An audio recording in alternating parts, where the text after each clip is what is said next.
board.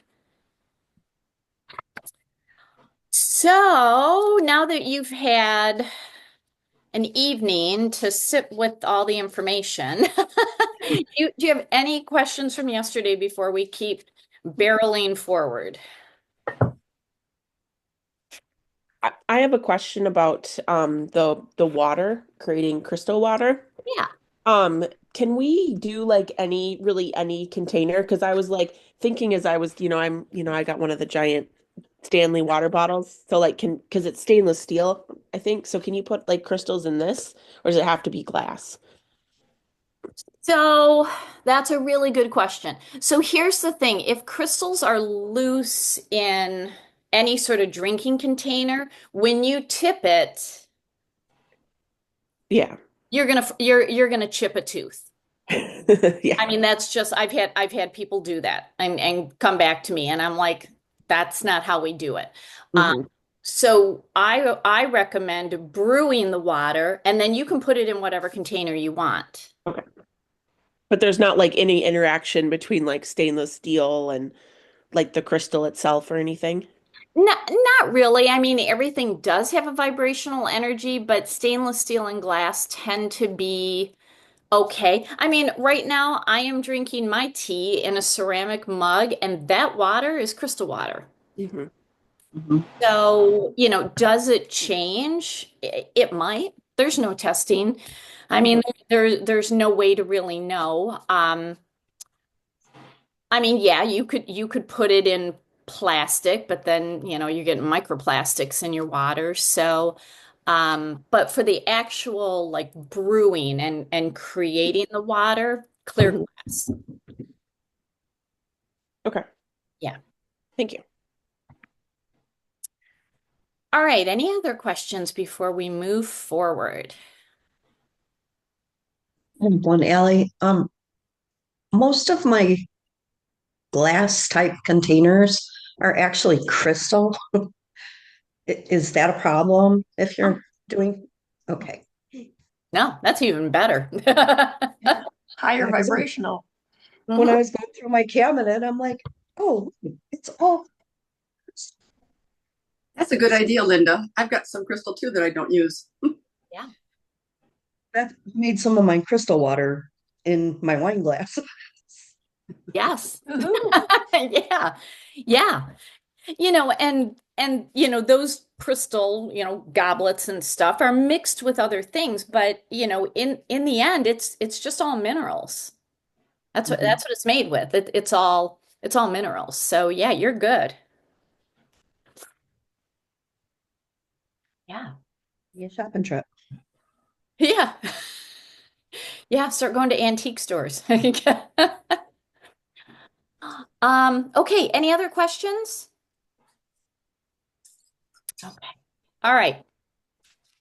I'm going to go through this next section a little fast because we're going to come back to it at kind of near the end of the class. But this is yet another way of working with crystals. So we're still in that working with crystals section, which we're on page what, 13, 14.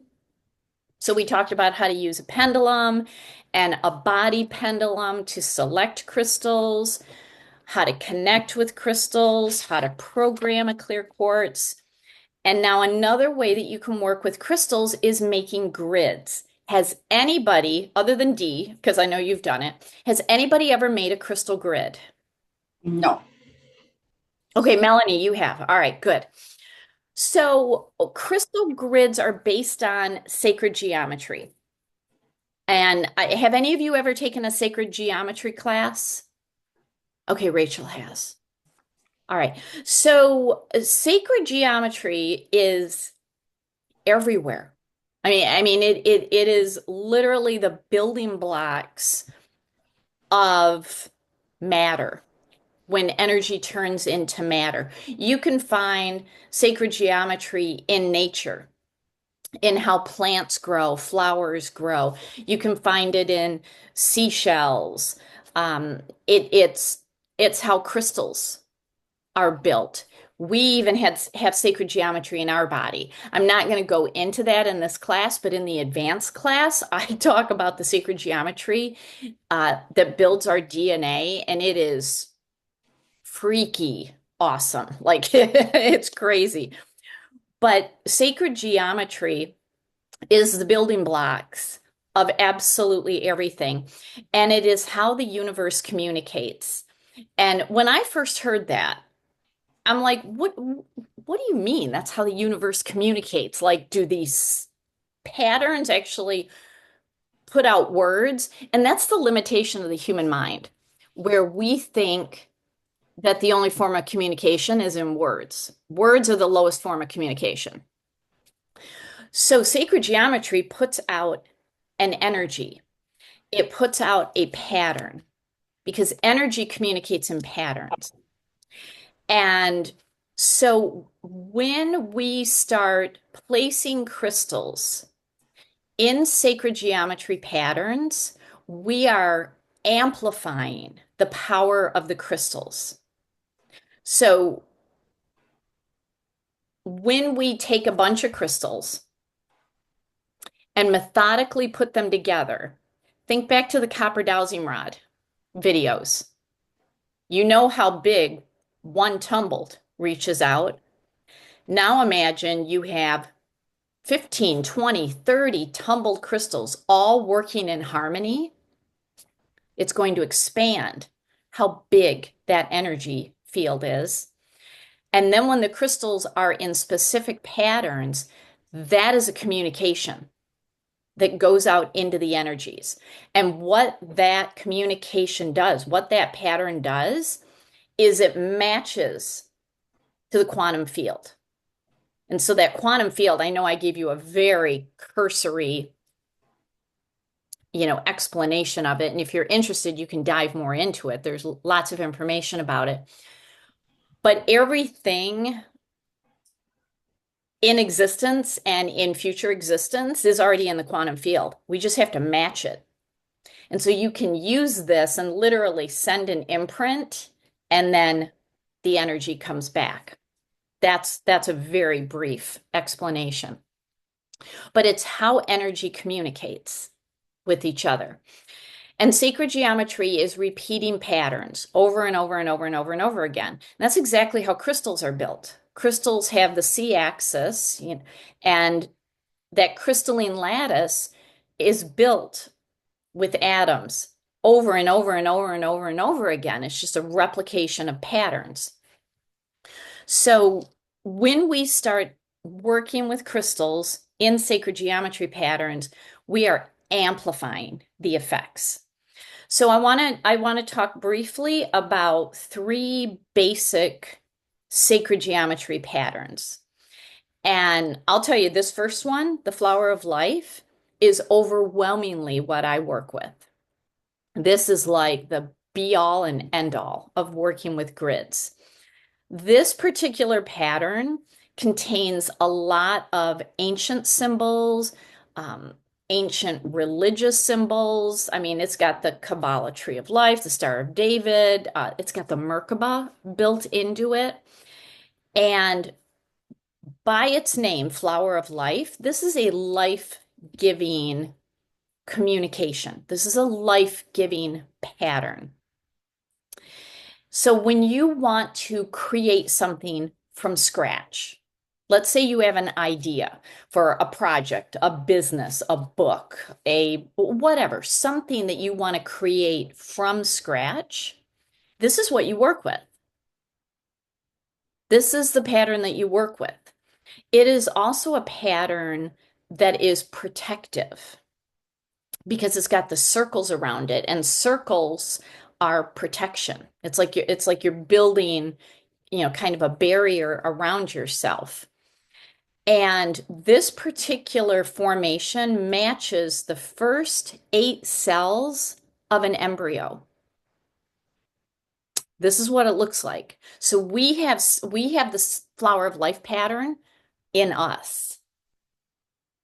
Okay. So I like to use this particular pattern when I am doing like healing, sending healing energy to specific locations.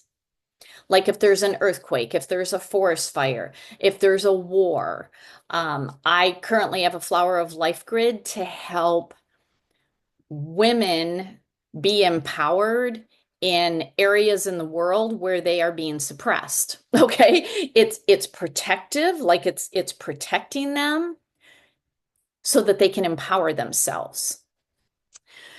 I also like to use this formation when I'm creating something new. You know, I have multiple businesses and they are all very creative. And so whenever I feel like, you know, what's my next creation? What's my next book? What's my next class? What's my next, you know, adventure, whatever it is, I work with this, okay? Later on today, I'll talk you through how to build these grids because there's kind of a recipe of the things that you do. But I just wanted to touch on sacred geometry.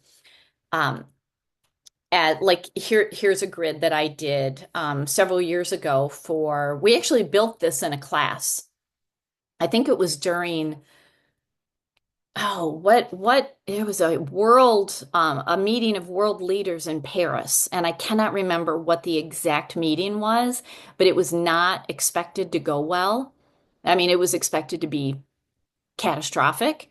And so during class, we built this grid to kind of calm and, you know, calm the energies, calm the egos, like get rid of the fiery energy. And the meeting ended up being okay. Like, like nobody killed each other, no wars were started. But we sent the energy to them to help them through the process. So that's what it looks like. And what you do with these grids is there are just natural places on the grid where you put crystals. So here, wherever there's an intersection, you can put crystals. You can also put crystals like in between. So it's just, you can build them small, you can build them really big. I've given you some recipes in your workbook that I have worked with, but this is just fun. This is, to me, it's very fun. It's creative. It's almost meditative to sit and figure these out. You know, what crystals do I want to use? What's my intention? You can see here underneath the center crystal, I have an intention written. You can put photos, you can do all sorts of things. So, Flower of Life, that's a real basic pattern that you can work with. And you can put these anywhere. You can put them anywhere. I have right now 1, 2, 3, 4, 5, 6. I have 6 active grids in my house, and they're separated. But I have 6 active grids all doing different things. So, to me, it's a fun thing to do. All right, the next pattern I want to talk about is the infinity symbol, which is also called lemniscate, which I think that's just such a cool, cool name, lemniscate. And this is a pattern that you can use for unity, for harmony, for bringing things together. You know, if there is imbalance that you are trying to balance, maybe for yourself, or if there is imbalance and disharmony in the home or in an office, you can put the crystals together in this sort of pattern.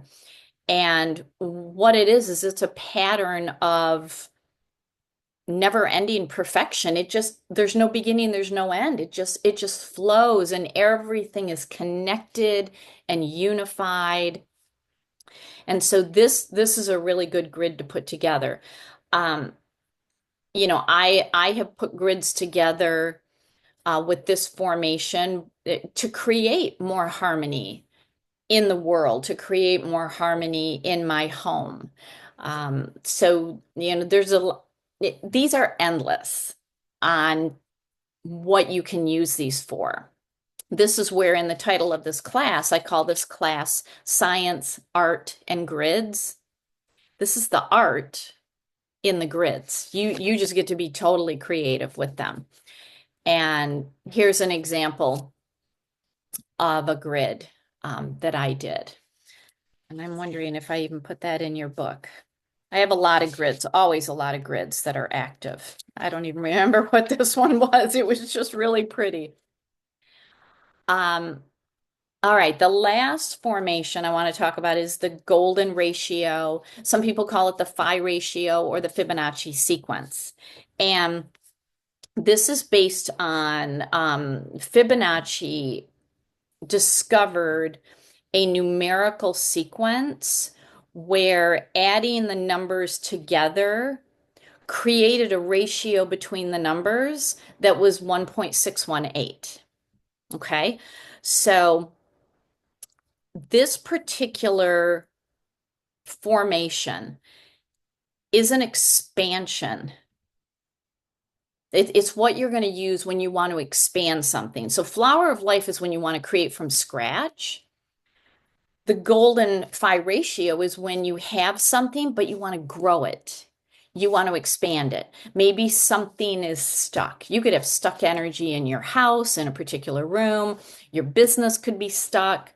A relationship could be stuck, and you just want to expand it and grow it. And what is interesting about this formation is that this is how our DNA is shaped. The double helix is built on this Fibonacci sequence. We see this in seashells. They grow like this. We see it in plants. A lot of plants have this sort of growth to them. And it is just it's a fascinating grid to work with when you want to accelerate, when you want to grow and expand.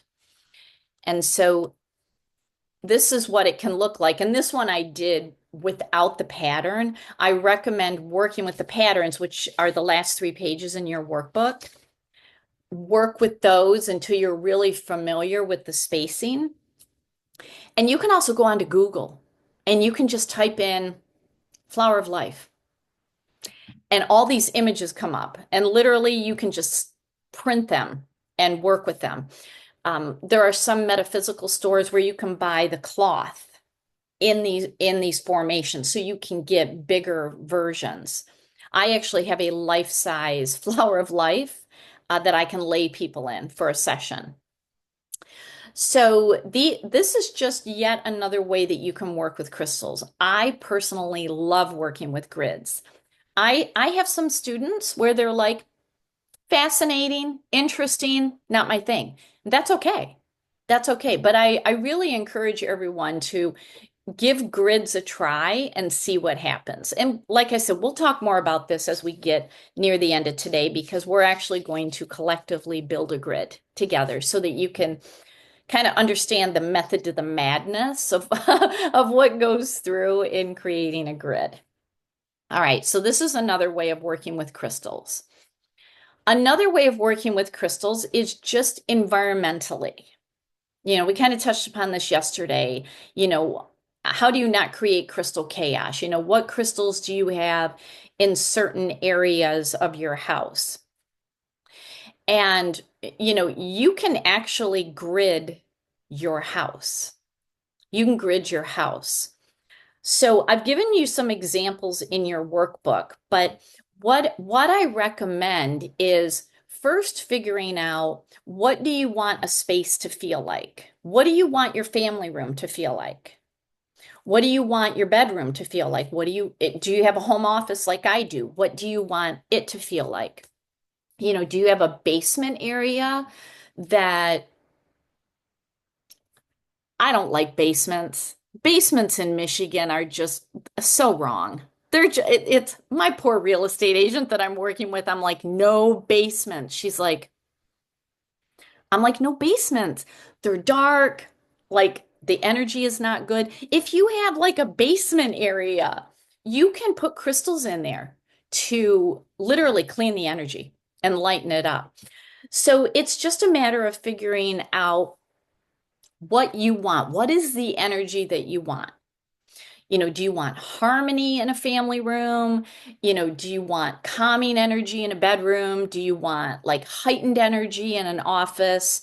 It's figuring out what you want and then putting the crystals in that room, putting a grid in that room.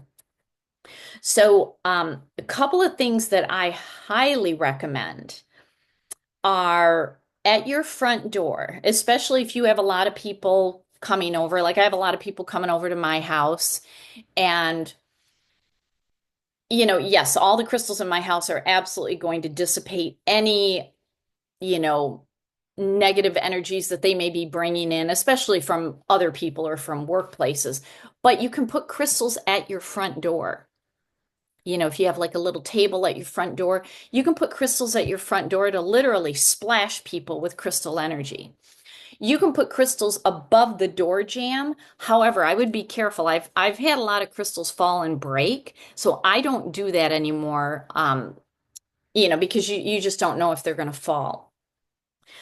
But another thing that I really like to do is on your main floor. Like if you live in a two-story house, the first floor of your house, go to the four corners of the main floor, the four corners, and put a chunk of black tourmaline in each corner. So we're going to talk about black tourmaline in a little bit, but this literally grounds the energy of your house. It creates a protective barrier, and I mean, it'll make your home feel very comforting, very cozy. Um, I've been calling it nesting, where it's not isolating at home. It's like your home just feels so good. Like, why would you want to leave and go out into the chaos of the world? That's one thing that black tourmaline in the four corners does. So, just being strategic and planning where do you want to put crystals, it can really transform your home. And you can obviously get bigger crystals. This is my fireplace mantle. I change these crystals up all the time, but here I had very, very high vibrational crystals on my fireplace mantle because that fireplace is right next to my dining room where I teach classes. And I want very high energy in those classes. I do not need people getting sleepy or groggy or lethargic. I'm blasting them. Doesn't matter what class I'm teaching, they are getting high energy from the crystals. So that's a very strategic plan that I have. Okay. Does that make sense? Does anybody have questions about where to place crystals? Hi, Allie. This is Rachel. I do. What crystals do you put at the front door? So in your workbook, I recommended selenite and black tourmaline, which are actually polar opposite crystals. But the black tourmaline is protective. Okay. So like for me, I teach classes at my house. I don't publicize my address, but sometimes I have people sign up for a class and it's like, I don't know who this person is. I can guarantee you I've never had a problem because black tourmaline, like literally my house is protected. Nobody is ever going to come to my house and cause trouble. And so that's why I put black tourmaline at the door. It's protective and it just creates that very comforting, like wrapped in a warm blanket feeling. But I also like selenite because that is super high vibrational. I talk about selenite in the advanced class. Another alternative could just be clear quartz. That we're going to talk about shortly is a very, very high energy crystal and it's just very cleansing. Like people walk in and it's like they get a crystal shower. I mean, so that's what I recommend. So, Allie, if my house has a garage connected to it on the main level, Yeah. would that be included in those four corners, or would you just do the living quarters? I would just do the living quarters. Okay, thank you. Yeah. And you can also put crystals in your yard. You can put black tourmaline on the four corners of your property, and that that will grid the property. Um, oh my gosh, I have so many crystals like at the base of trees that are struggling. I put a lot of clear quartz. Um, if you have, like a bird bath, you can put crystals in that. Just make sure they're Mohs hardness 6 and not toxic. There's lots of things that you can do. Does the size of the crystal matter when you're doing a bigger property? I'm assuming bigger is better, Yeah. when you're talking acreage. Okay. Yeah, just remember the copper dowsing rods. And you can test. You can test, but it doesn't mean that you have to like literally crystallize every square inch of the property. When you just grid the four corners, they communicate with each other. They communicate with each other. And one thing that I've done is, in addition to the four corners, in the center as best as I could, I put a clear quartz and I connected all the black tourmaline with the clear quartz. So I've got the four on the ends, a clear quartz in the middle, and it's just a grid. It's like an energy grid. And what is interesting, because we have so much snow on the ground here right now, I live along a river. I have so many animal footprints in my yard, and my neighbors have none. So the animals are like, hey, let's go to the Crystal Cottage on the hill and let's hang out there.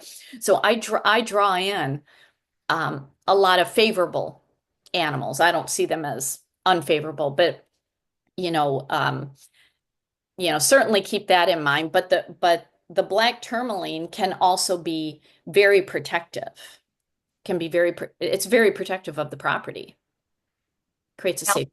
Yeah. Holly, I do have a question about that because the animals come to your yard because of the energy that's there. What about if you really want to keep certain animals away from your garden? Are there any crystals I can put in the garden where they come for their munchies? Yeah, black tourmaline is protective, amethyst is protective, and you set the intention. Like tell the crystals, this is what I need you to do. Okay. All right. Conversation with them. Okay. I'll let you know if I get my veggies. Yeah. Yeah, Allie? yeah, just I've never done that, but just see if it works. And remember, when you have specific intentions with the crystals, I mean, you're just combining frequencies together and Okay. and sending that out. So definitely give that a try. Okay. Go first. Goodbye. Yeah. So Do you put like shelves in each corner of the house? How do you put your crystals up in the corners? Oh, they're on the ground. Oh, they're on the ground. Yeah. Okay. They're on the ground. Mhm. Yeah. And sometimes they're behind furniture. Like I have a curio cabinet in one corner, and I just slid it behind the curio cabinet. Okay. So what if like a bath in the bathroom? Because that would be one of my corners. It's like a where my sink is. I wouldn't be able to get to the corner on the floor. Oh, is there a cabinet underneath the Yes. Yes. Yeah. Yeah, stick it in the cabinet. So just stick it in the cabinet. Okay. Yeah. Yeah. Sherry. I have 36 acres and I have a barn in this not quite center, but you know, so do I grid the barn and grid the house with the black tourmaline? Yeah. And then I have no clue how to get an idea of size for the four corners of the property. So you probably don't want to do the property. Okay. Yeah, grid the areas that Actually, I would like to do the property because I have one neighbor who has a lot of negative energy. okay. And we used to have two oak trees in the back that would ground a lot of it, but one of them died. Yeah. So I'd like to kind of keep his energy on his property. Yeah. I mean, this is where I would work more with intention because Okay. rather than a whole lot of black tourmaline, like you can still grid the four corners and I would get, unfortunately, black tourmaline has been going up in price, but I would get at least a palm sized. Okay. At least that big. It's hard to find really big black tourmaline, but at least like a palm size, like a 5 or 6 inch long piece. Hmm. And then I would literally like try to walk the property. You could actually take a crystal wand. It could be a clear quartz wand and I would literally you'd have to walk it. I would draw the energy. So I would touch the black tourmaline in one corner and then take your wand. We're going to talk about wands in a little bit, but literally you're drawing. It's almost like you're finger painting. So you have the point going down to the ground and I would draw it to the next corner and then draw it to the next corner and the next corner and I would just circle it in like that. Does that make sense? It makes sense. Do you know if electric fencing would negate that? That's going to be it's going to interfere. Okay. Yeah. Um, so yeah. I mean you could try it, but Hmm. yeah, electric fencing is going to I don't know what that would do, honestly. Okay. I know it's going to create some interference. Hmm. Yeah. But you I'd could actually put pink rose quartz in Mirage's stall, and it's helped some of her. Well, it seems to be. We got a long way to go with Mirage. Yeah, but Sherry, you could grid the inside or the outside of the barn. Hmm. You Yep. could do that. Uh-huh. Yeah. So yeah. Cool. And this is kind of where the art comes in. You just give it a try Mhm. and see what works. Okay. Ellie, regarding that question for big properties, if we have a plot plan of our property that's accurate, can we just make that the grid and put our black tourmaline in the corners on the paper with the clear crystal in the middle because it represents the property? Would that work? Mhm. Okay. Yeah, you can give that a try. And what would even be great is if you have a picture of as much of the property as possible and you put Mhm. that underneath the center part of the grid. Oh, that's easy. Google Maps, you just do a screenshot. Hmm? Okay. Yeah. Yeah, this is where we're getting into the energy rather than the physicality of stuff. Yeah. Yeah. All right, let's move on. We're going to talk about another way to work with crystals and laying crystals on the body. In the advanced class, I talk about how to lay crystals off the body and more in the energy field. But to start with, laying crystals on the body is incredibly powerful. And we're going to talk about the chakras in a little bit.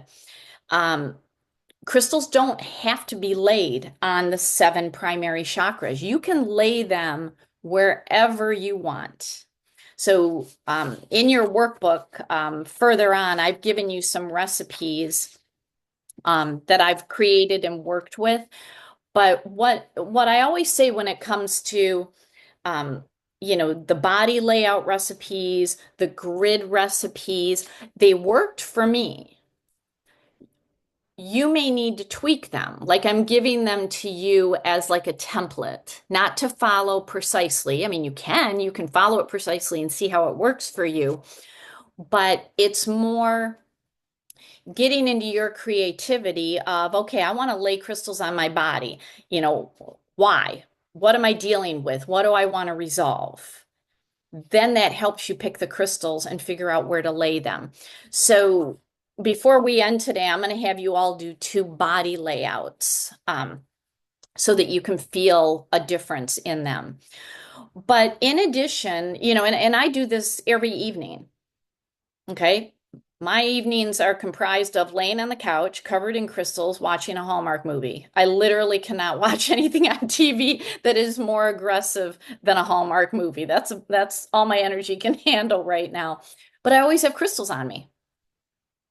Always. Sometimes it's one, sometimes it's three, sometimes it's 50. I mean, it just depends on what I'm feeling. Sometimes it's huge slabs that I lay on my stomach. Other times it's little tiny crystals, and I start creating grids and art patterns on me. This is where you get to be creative.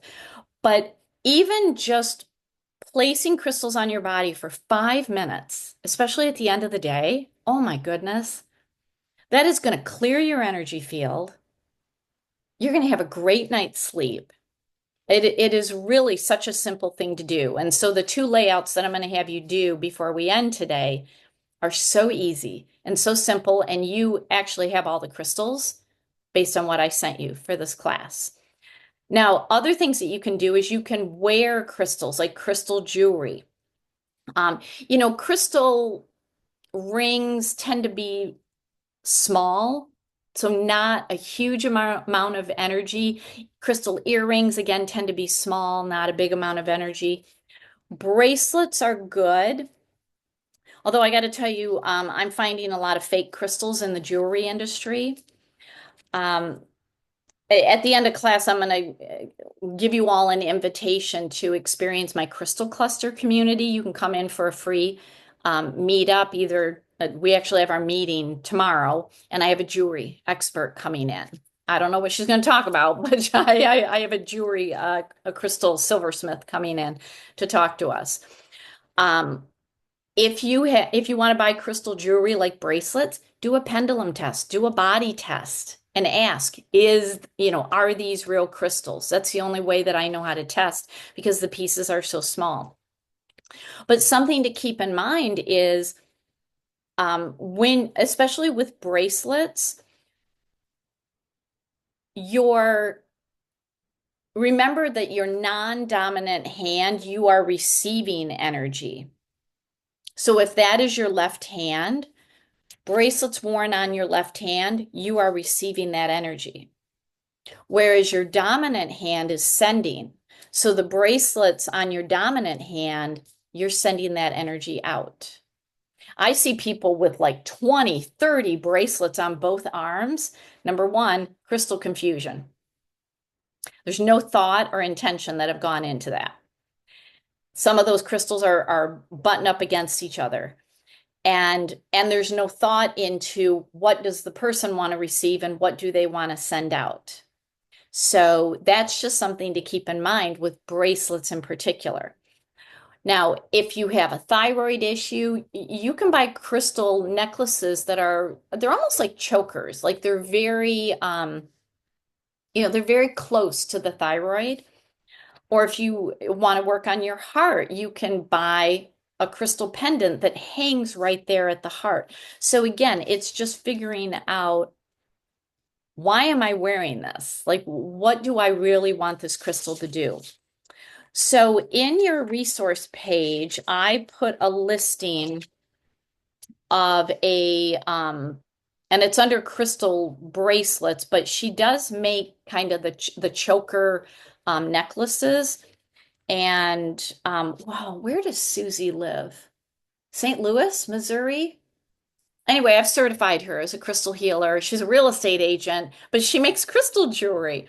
And so there's a link there. You can always reach out to her and say, hey, Allie told me about you. And she made me a choker that's very calming. It's very calming. It's celestite and angelite, very, very calming. She's really skilled at what she does. So crystals on the body are a really good thing, especially if you're leaving the house and you're sensitive to other people's energy. You can put crystals in your pocket. And remember, non-dominant side pocket, you're taking in the energy. The right side or the dominant side, you're sending the energy out. I never leave the house without crystal bracelets and crystals in my pocket. Never. I never do. So these are very, very beneficial things that you can do. All right. Next thing, a crystal altar. And this is just a place where you can create a crystal grid, or you can have a grouping of crystals, and it's basically your quiet place. Maybe it's a place that you go to meditate, you go to pray, you go to just be quiet. And it can be a room, it can be a section in a room. Um, and it's where you go to just basically commune with your crystals, to just sit with them, even if it's just for 5 minutes. You just go and sit with them. You can add flowers, you can add your essential oil diffuser, you can add pictures, you can add statues of Jesus, or, Lakshmi, the goddess, or, whatever you want. You can just make this a sacred space. And that's what it is. It's a sacred space where you go and disconnect from everything and just be with the energies. So I have a space. It's actually, my healing room is now my crystal store. It's full of crystals, but that's where this particular altar is. And when I just want to work with my oracle cards or just get intuitive messages, all I have to do is sit in front of this, and it's like, whoa, okay. Now, this is where it really enhances intuition. So this is something that you can do if you want to do it. Just create like a crystal altar. All right, we've already done the crystal water. All right. So, those are just all the ways that, kind of at a basic level, that you can really start incorporating crystals into your life. So do you have any questions about that before we start diving into the chakra system?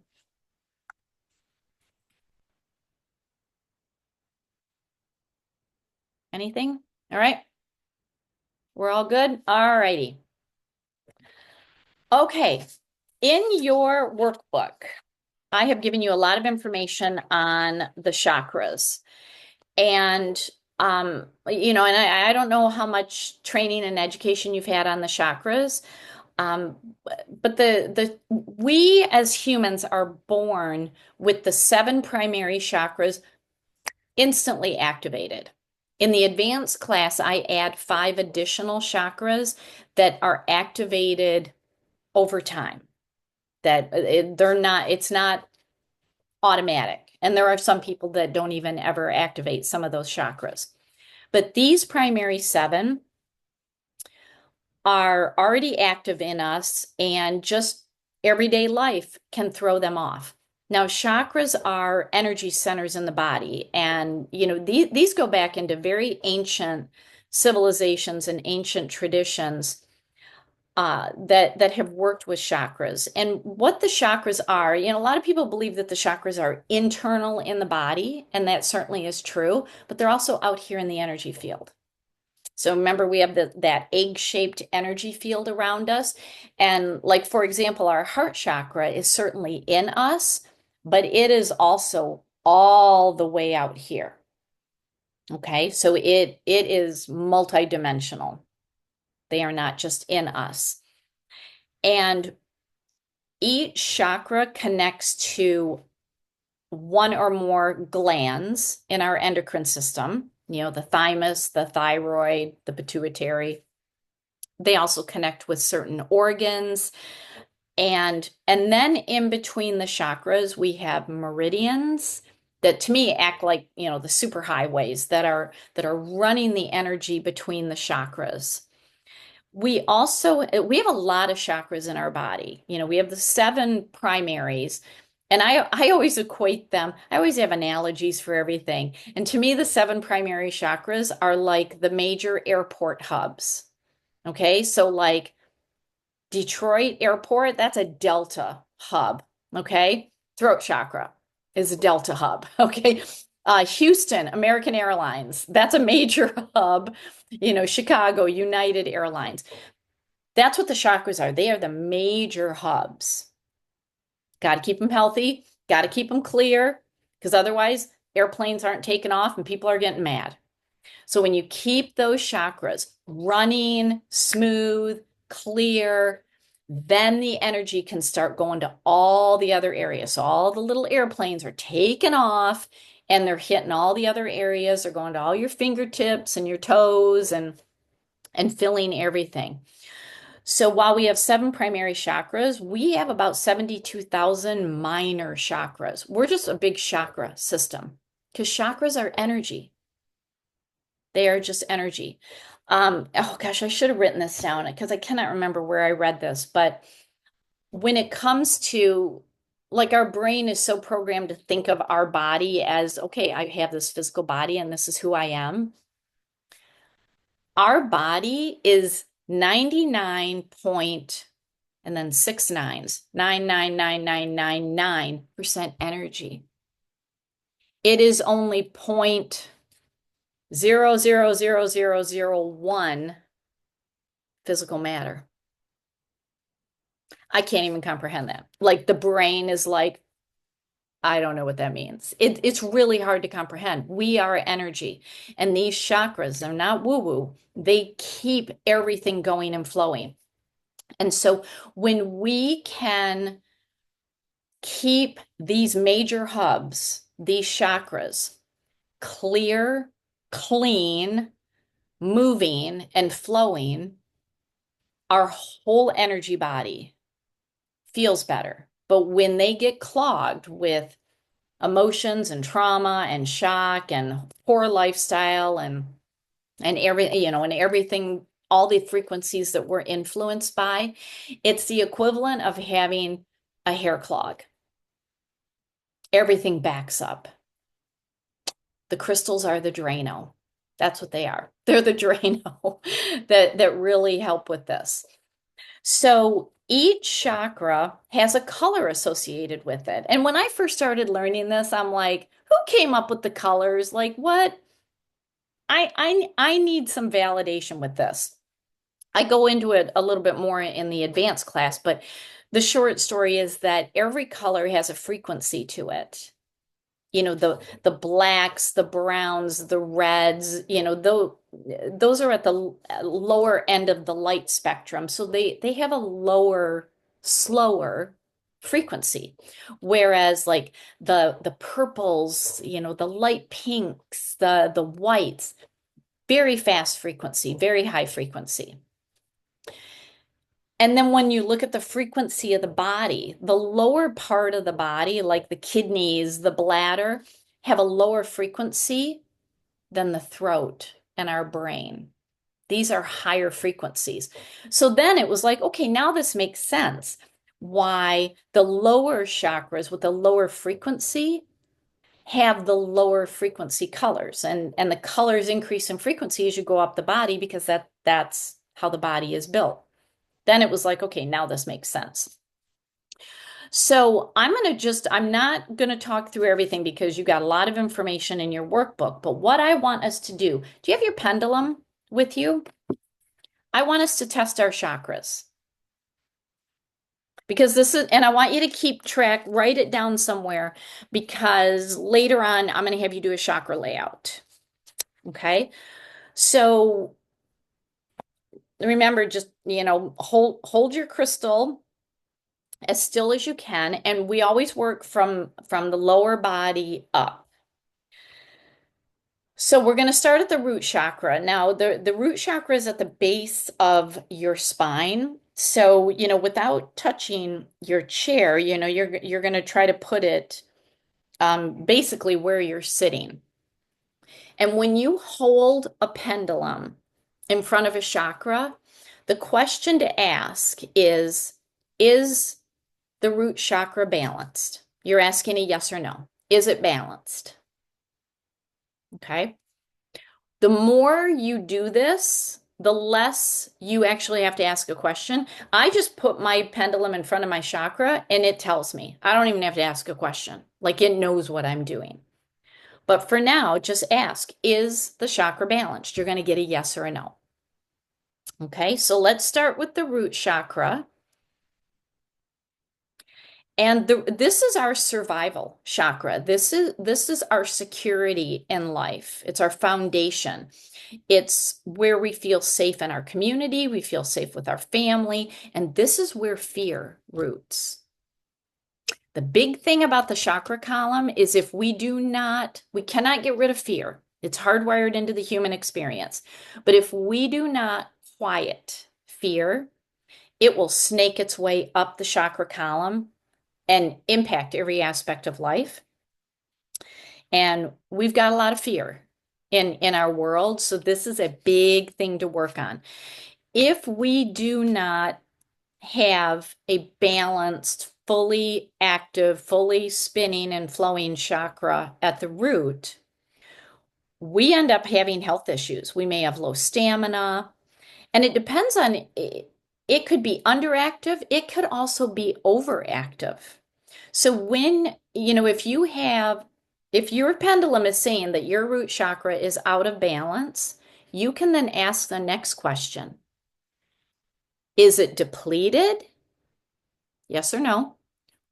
And if it says no, then ask, is it inflamed? Okay. So I've given you what it means when your root chakra is balanced, how you feel, how you feel when it's depleted, how you feel when it's excessive. I've also given you a variety of crystals, but we are going to be working with black tourmaline and smoky quartz in this class. Okay. I've also given you oils. If you like to chant, I've given you sounds. And then the corresponding body parts of what it works with. And sometimes we know when a chakra is out of balance because it's like, well, I have, maybe I have kidney issues, or, I'm having problems with my legs. My legs feel achy all the time. Well, that's a root chakra issue. Okay. So you can really laser focus on that chakra with certain crystals. Okay. All right. Did everybody get a yes or a no? All right, let's move up to the sacral, which is like 2 inches below your belly button. This is your creative center. So you can either create a human being, or you can create a business, or create an idea, a project, a book, create a beautiful home. This is where we create. Okay. It's also our emotional center.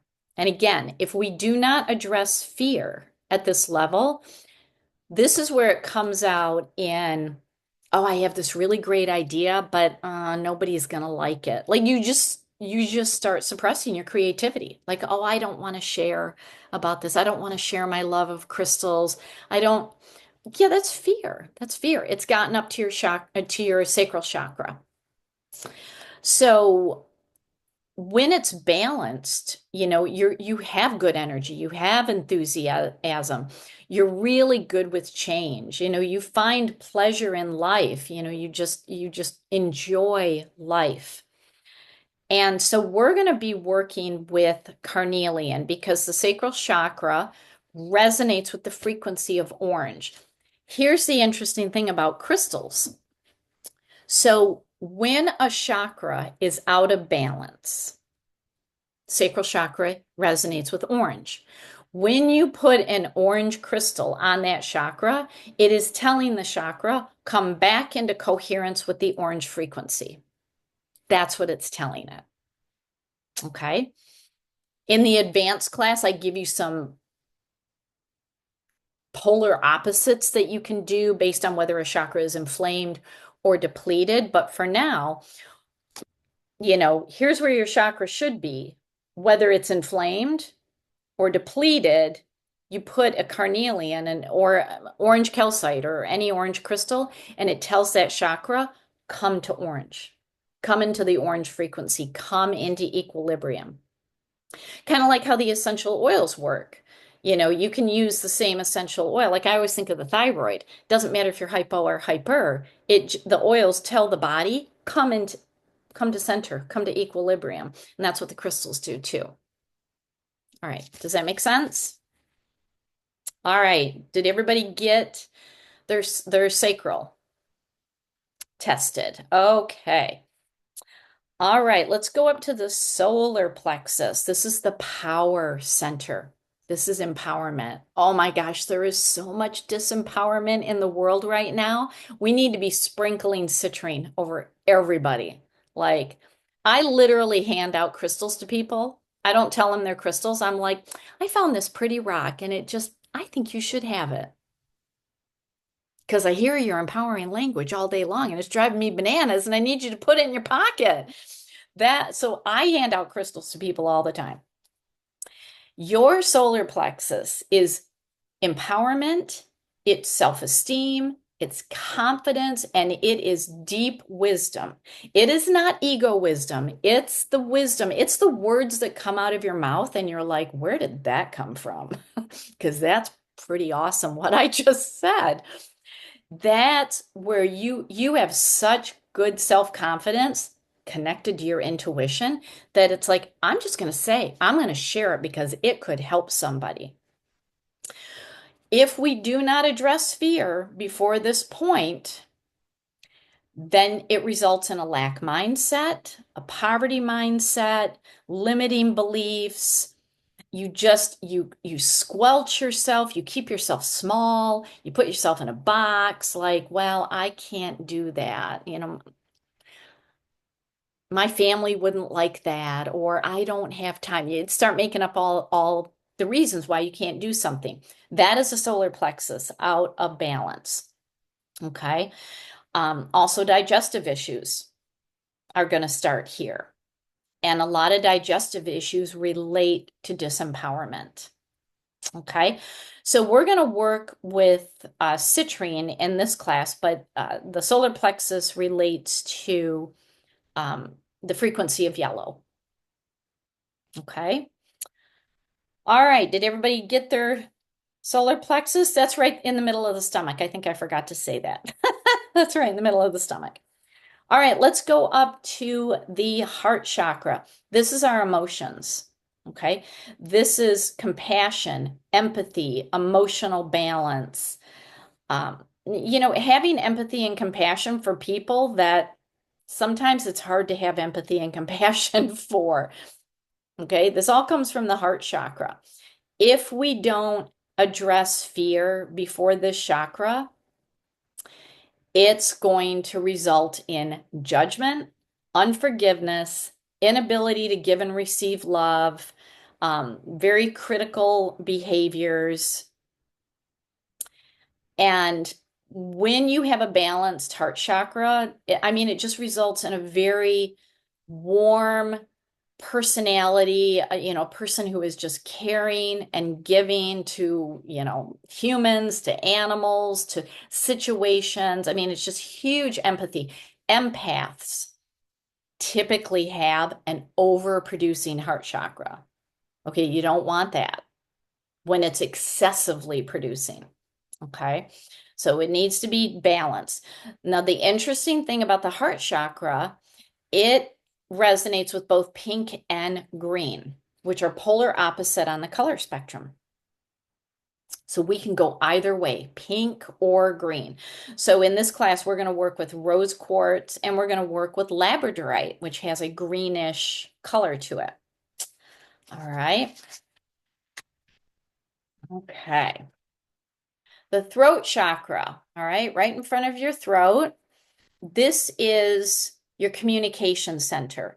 And when the throat chakra is balanced, like fully balanced, you can have authentic, truthful conversation that can be heard by others. Okay. And I just had somebody come to me this past week and she said, it doesn't matter what I say to people. Everybody gets mad at me. And I'm like, well, give me an example of what you're saying. She started screaming at me and I'm like, you have an overproducing throat chakra. Like, we need to calm it down because nobody can hear screaming. And there's a lot of screaming in our world right now. And it's like, la, la, la, la, la, la, la, I don't want to listen. when this is fully balanced, you can speak truth. You can say things that may be difficult for people to hear, but they can hear it. They hear it. They don't get reactive. Okay. So if fear is not addressed before this chakra, it results in angry, judgmental communication. And, in the front is communication, but in the back of our neck, this is where we store threat. Threat is in the back.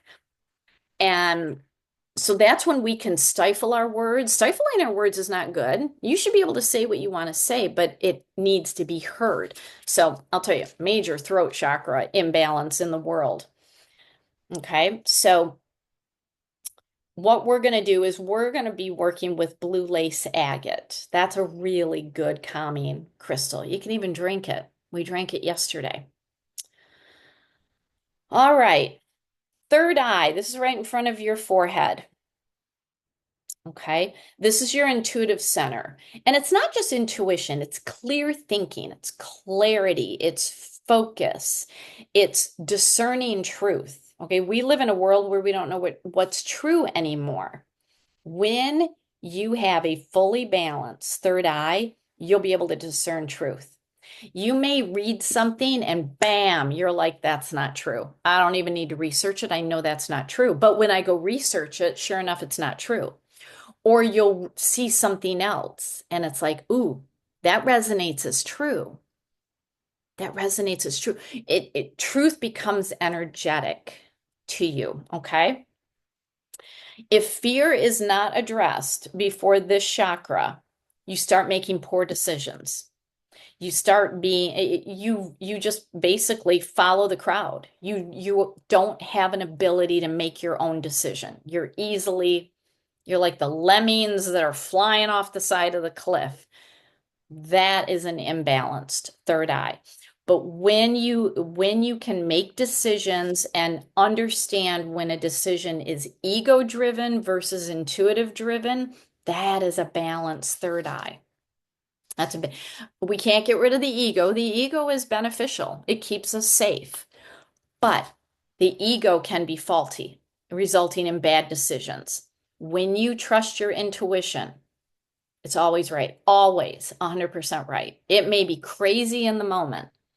Like 10 years ago, literally this time, 10 years ago, I ditched my full-time legal career in DC. At the height of my career, I had just won a major national award. And I went to my boss and I'm like, yeah, I quit. Like I'm moving home. And he's like, well, do you want to just work remotely? Yeah, sure, I'll do that. That lasted less than a year. But I just felt very strongly I needed to get out of DC and move back home to Michigan. And everybody's like, what are you doing? Like my poor parents, they're like, do you have health care? Like, do you have insurance? And I'm like, I'll figure it out. It felt right. And it was. It was the right thing to do. That's intuition. That's when you listen to it. Everybody else may look at it and say, you're crazy. And it's like, no, this is the right thing to do. So what we're going to be working with is amethyst on the third eye. Okay. All right. Crown chakra. Okay, this one you need to get directly in the center of your head. Feel like, a little string is pulling up. Now, here's the thing, right? You could look in the camera and see what it's doing. But once I know it's swinging, then I look up. And it's like, okay, now I know what it's doing. Okay. So your crown chakra is your connection to everything, to the quantum field, to God, to source, to creator, to ascended masters, to angels, to your higher self, which is your soul still in quantum field creator. And that connection helps with intuition. It helps with empowerment. It helps with your heart chakra to see that everyone is connected. It gives you an elevated view of everything, okay? If fear is not addressed before this, you become very fearful of the future, very uncertain. You lose your faith. You end up with a lot of cynicism. You're closed-minded. That's the big thing. That's the big thing that I see in people. And Rachel, I think you said you're a Leo. Um, I'm a Leo, and I really have to tone down my snarkiness because when I encounter very close-minded people, I literally want to say to them, "Oh, sweet pea, can I work on your crown chakra, please?" And it's like, "No, Allie, that's rude. Don't do it. Don't say it. First of all, don't call people sweet pea because that's condescending, and I do that intentionally." Um, but you cannot force a crown chakra to open and be balanced when people are not ready. So, like when you really start understanding how the chakras work, you're going to see it in other people. But hopefully you can work on keeping yourself balanced in a world that's very unbalanced right now. This is really important. So one of the layouts that I'm going to have you do is a basic chakra layout, and I'm going to show you how simple and fast it can work. All right, and we're going to work with clear quartz on the crown. All right, there's a lot more information in your workbook, but do you have any questions about that, about the chakras?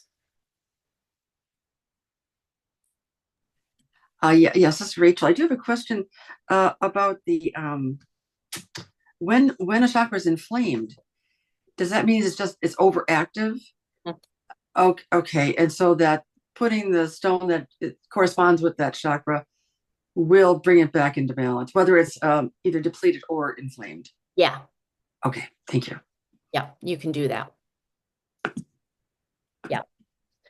Now, so in your workbook, I've given you just kind of a basic outline of doing a basic chakra balancing session on yourself or somebody else. And we'll do that later on today, but I want to talk you through how to do a wand chakra balancing. And if you have the bigger clear quartz that I gave you that has the flat bottom on it, I'll have you work with that. But when I work with wands, my wands tend to be at least 4 inches long, if not longer. But to do a wand chakra balancing, this is like a quick and dirty. I literally have 1 minute. I know my chakras are out of balance. I just came home from work and before I make dinner, I just want to clear my chakras. What you're going to do is, now this one's double terminated. Oh, here's one that's single terminated. You don't want to use a double terminated. You want to use a single terminated. And what we're going to do is we're going to open up and unzip the chakra column. So this sounds disgusting, but I'm just going to say it. It's like opening a body bag. Okay, we're going to unzip the body bag. We're going to release what needs to be released, and then we're going to zip it back up. Okay? And the whole time, the crystals are doing the work. We're just going to go through the motions. So the first thing that we do, we always work when we're doing crystal placements. I like to work from the feet up and then head down. Okay, that's just a natural flow of energy. So for us, we're just going to start at our root chakra. You're going to take your crystal. I'm not even going to point it at you. You're going to point it out. Okay. You're going to start at the root chakra and it's going to be pointed out.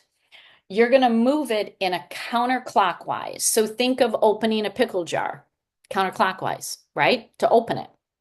That's what we're doing. We're opening the chakra column. Okay. So pretend like you have a clock on you and you're going to go counterclockwise. All right. And I'm going to try to get it where you can see. So you're going to start at the root chakra. And you see how I'm making the counterclockwise circle? And I'm just a couple of inches off the body. The point is pointed out. I am unzipping the chakra. So go ahead and give it a try.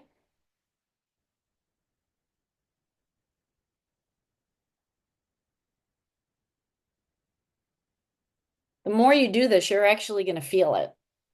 You're going to feel it. It's pretty cool. And then when you get to the crown, point toward the body. So you're going to flip the point, and now you're going to go clockwise. We're going to reseal that pickle jar, okay? So now we're going to go clockwise. And as we sealed, oh my gosh, I just got shivers all over. These are the things to pay attention for. Shivers, goosebumps, tingling, twitching, that sort of thing. Those are all, that's all energy. Okay? So clockwise, going back down the body.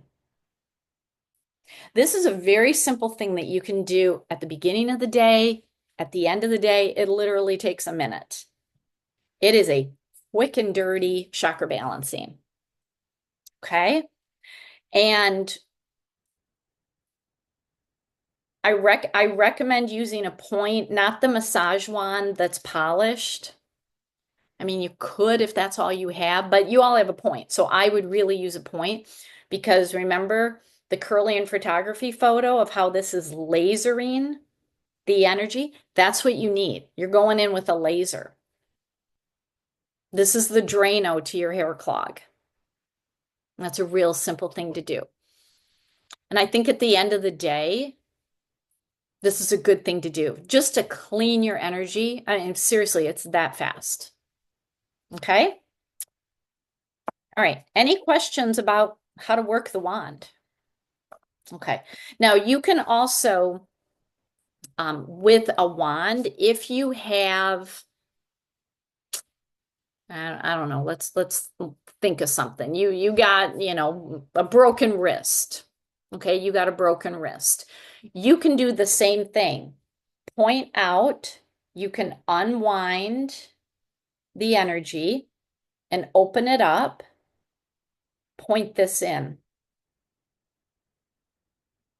And you can hold it and just let the energy just go right in. Or you can do the clockwise. Because and this would be a good thing for you all to do. Like just be like a half an inch off of your palm and just slowly circle. Maybe you feel something in time. The more you do this, you will feel like if I feel cold. It is a cold blast coming right off of this crystal. But you can on parts of the body. I mean, if you've got a kidney that's causing you problems, work with a wand. Pull the energy out. You don't even need to know what the energy is. Just start working the wand.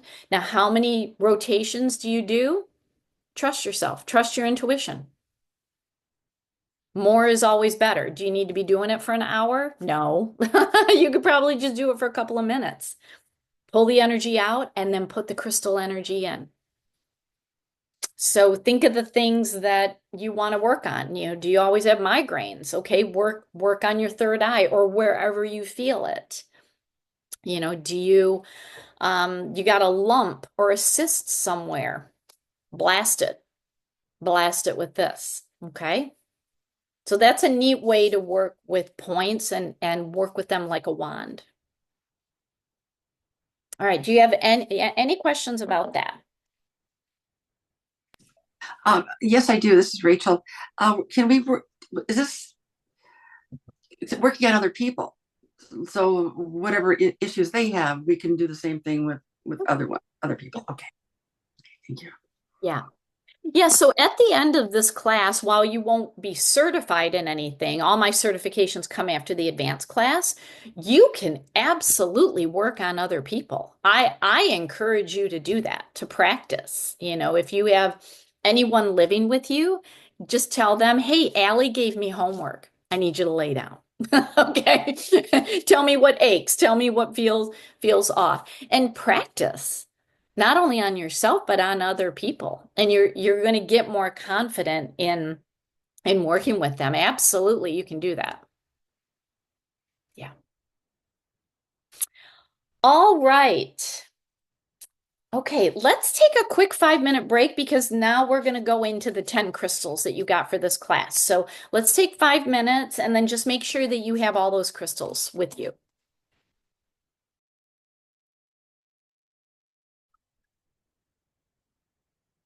All righty. Okay.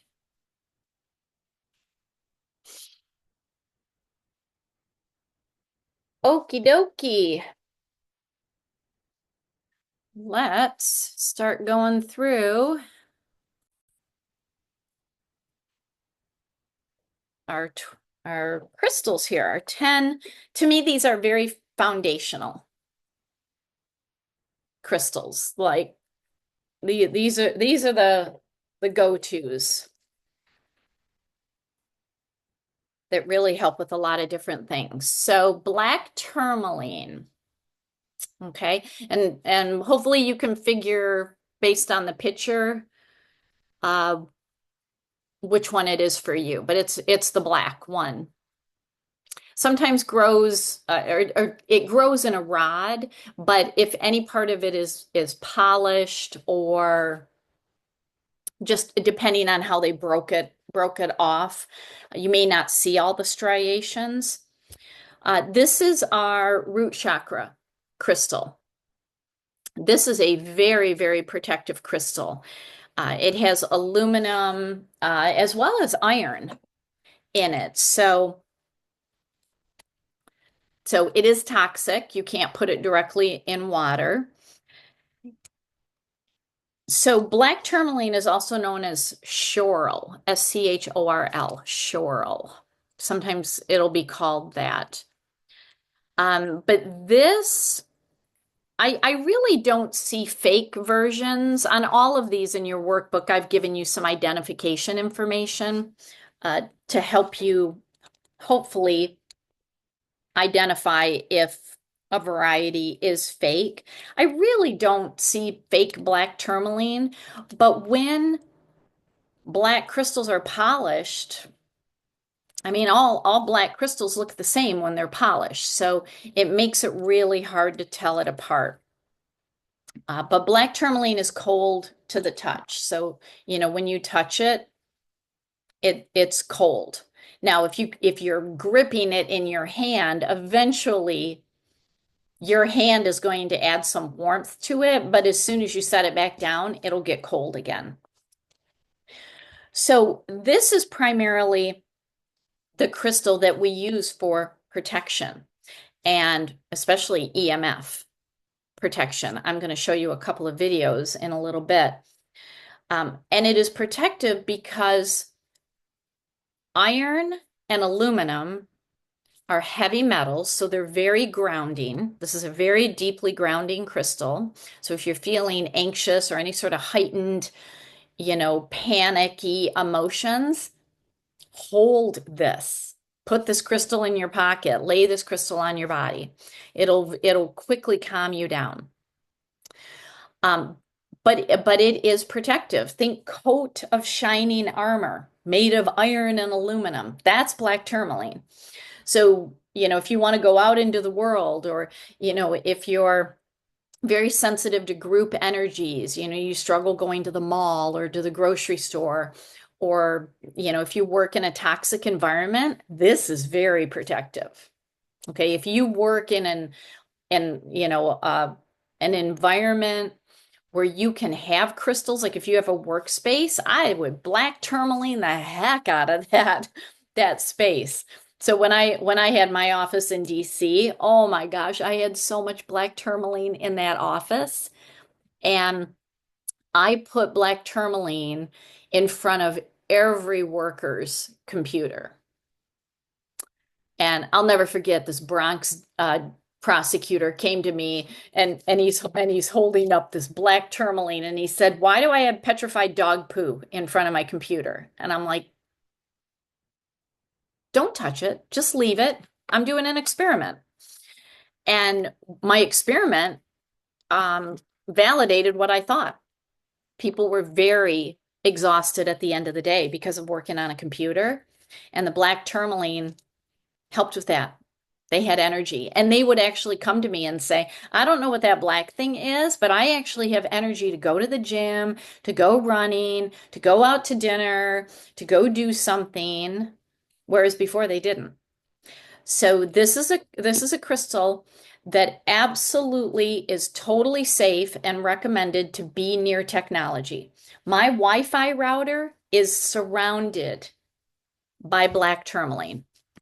And I have small pieces that are like, an inch to an inch and a half, and I just surround it. I have Well, I have 6 different crystals in front of my computer. 2 of them I talk about in the advanced class, but I have 5 black tourmaline between me and my laptop right now. I have a big chunk behind it. My clock in my bedroom, I have black tourmaline in front of it. I have black tourmaline grounding the 4 corners of my home. I have a lot of black tourmaline. So this is a very, very protective crystal. I've given you a lot of information of other things that black tourmaline does. And when I look at the descriptions in the crystal books, I tend to go by what I feel with the crystals. I don't necessarily regurgitate what all the books say. Some of it is basic foundational information that all the books say, like it's protective, it's grounding. But when I see things about the physical benefits, like it strengthens the immune system, how? Why? What does iron do for the body? Iron helps the immune system. Okay, now I understand. Now I understand. When you understand what the minerals do, you'll understand some of the physical healing benefits. This is also a crystal that is very beneficial for people with autoimmune disorders. Even the most holistically functional medicine doctors struggle with autoimmune. They struggle to get to the root cause. This is a very good crystal to work with because it is deeply grounding, and grounding minerals are important for people that have autoimmune. So this is a great crystal to work with. Now, for decades, I've heard people talk about how black tourmaline helps with EMF radiation. And it wasn't until a couple of years ago that I finally got an EMF detector. And you can buy them on Amazon. You can buy inexpensive ones for like 25 bucks. You can buy really super expensive ones. I think mine was like $40. And so I want to show you some videos. All right, here we go. So I have a smart electrical meter on the outside of my house that is basically at level with that baseboard. I have a black tourmaline there, but let's take it away. And this is an electromagnetic frequency meter. The top is electrical, the bottom is magnetic. Watch this.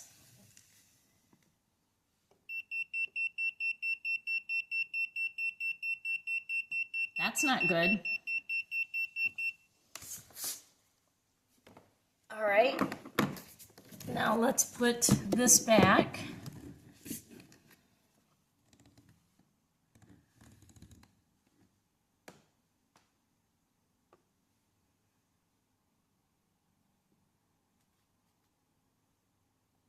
And the black tourmaline is protecting.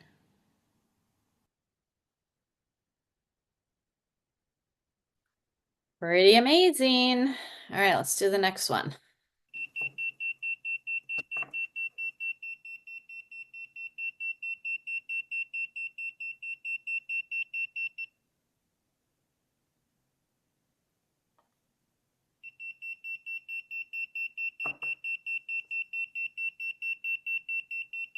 So that piece is shungite.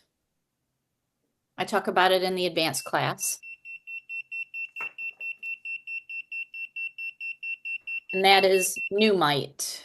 I talk about that in the advanced class. So, oh, Rudy's playing with my pendulum. So the shungite is actually just carbon, crystallized carbon. But otherwise, crystals that are iron and aluminum based, like Newmite has iron and aluminum in it. Iron and aluminum helps to block. Okay, so here, I think I got another video. Oh, my coffee maker.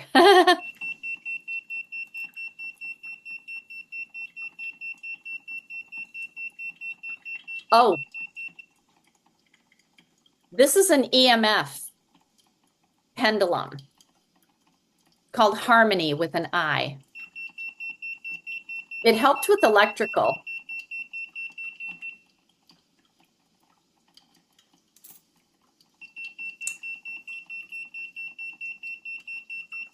That's a different pendulum.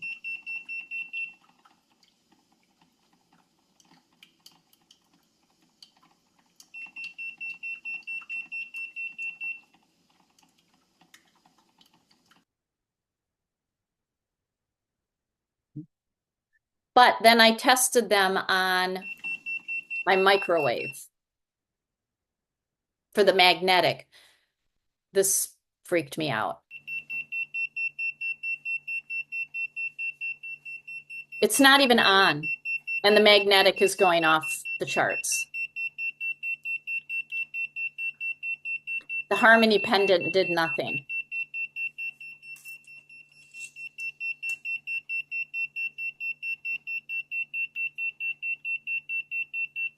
And that pendant didn't do anything. So this is where there's a lot of pendants for people and pets. There's a lot of marketing out there that things are blocking EMFs. I'm finding that they're blocking electrical, the E, but not the M, not the magnetic. So the only thing that I can recommend, the crystals do. The crystals do. I wish I got rid of my microwave right after that. I literally had my microwave 30 years. I think I got it when I was in college. I'm sure that was tremendously toxic. I got rid of it after doing this test because the magnetic coming off of it when it wasn't even running scared me. So, and I can't find the video, but I tested the black tourmaline and it decreased the magnetic. So just be cautious of the pendants that are being marketed. If they have iron or aluminum in them, then that's going to be beneficial. But like that Harmony pendant, I don't know if you all have heard of it. It's been marketed by a lot of movie stars, and they will not tell you how it works. I dug into their website and I emailed them. Worked on electrical, it just didn't work on magnetic at all. So, that's why I like having this meter because I test things. So anyway, black tourmaline, very, very, very important crystal to have.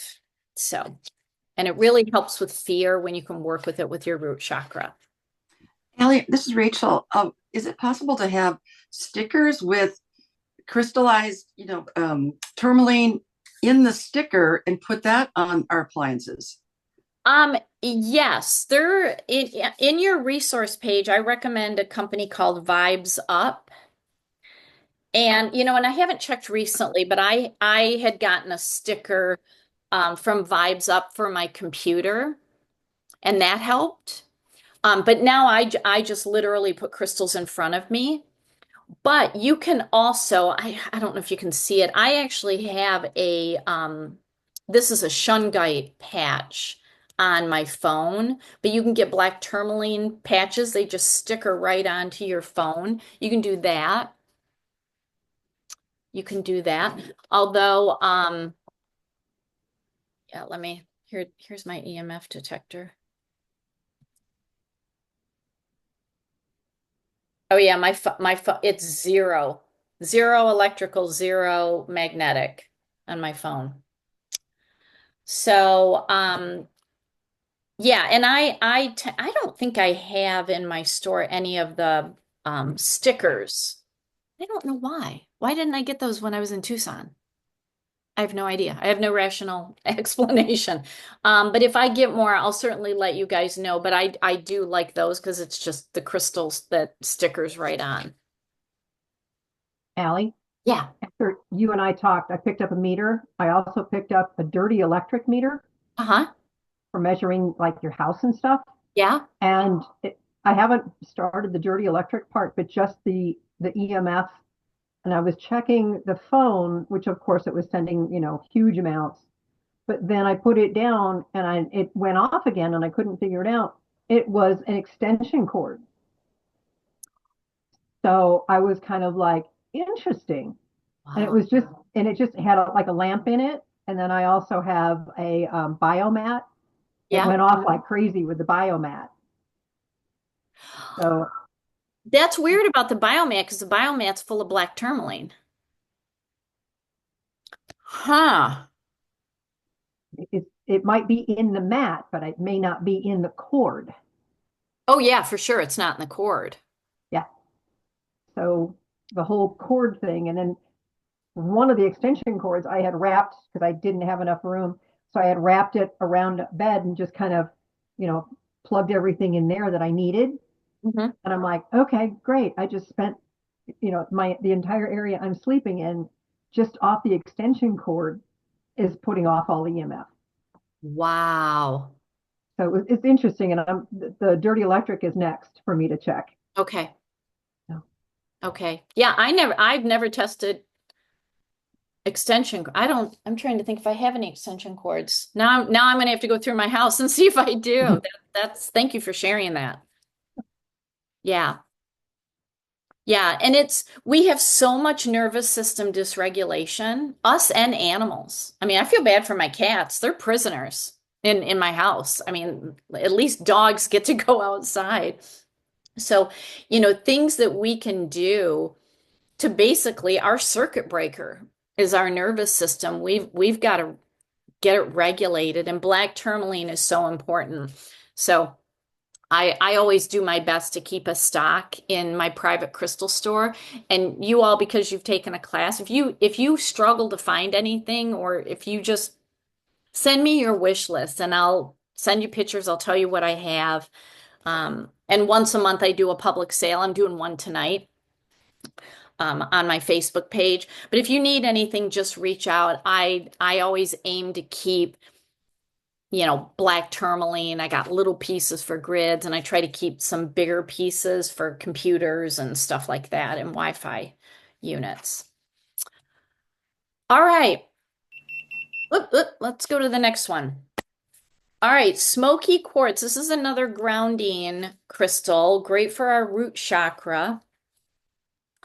And it's a combination of silica, which is quartz, and the brown in it is from natural gamma irradiation, not radiation, but irradiation. It also has lithium, it also has aluminum in it. So I wouldn't be soaking it in water and drinking it. You have to do an indirect method. Now, here's the thing. There's a lot of heat treated smoky quartz on the market.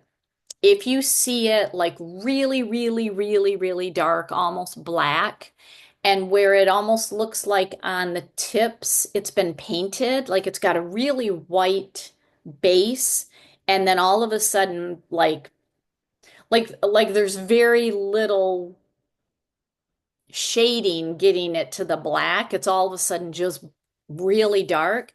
That's heat treated.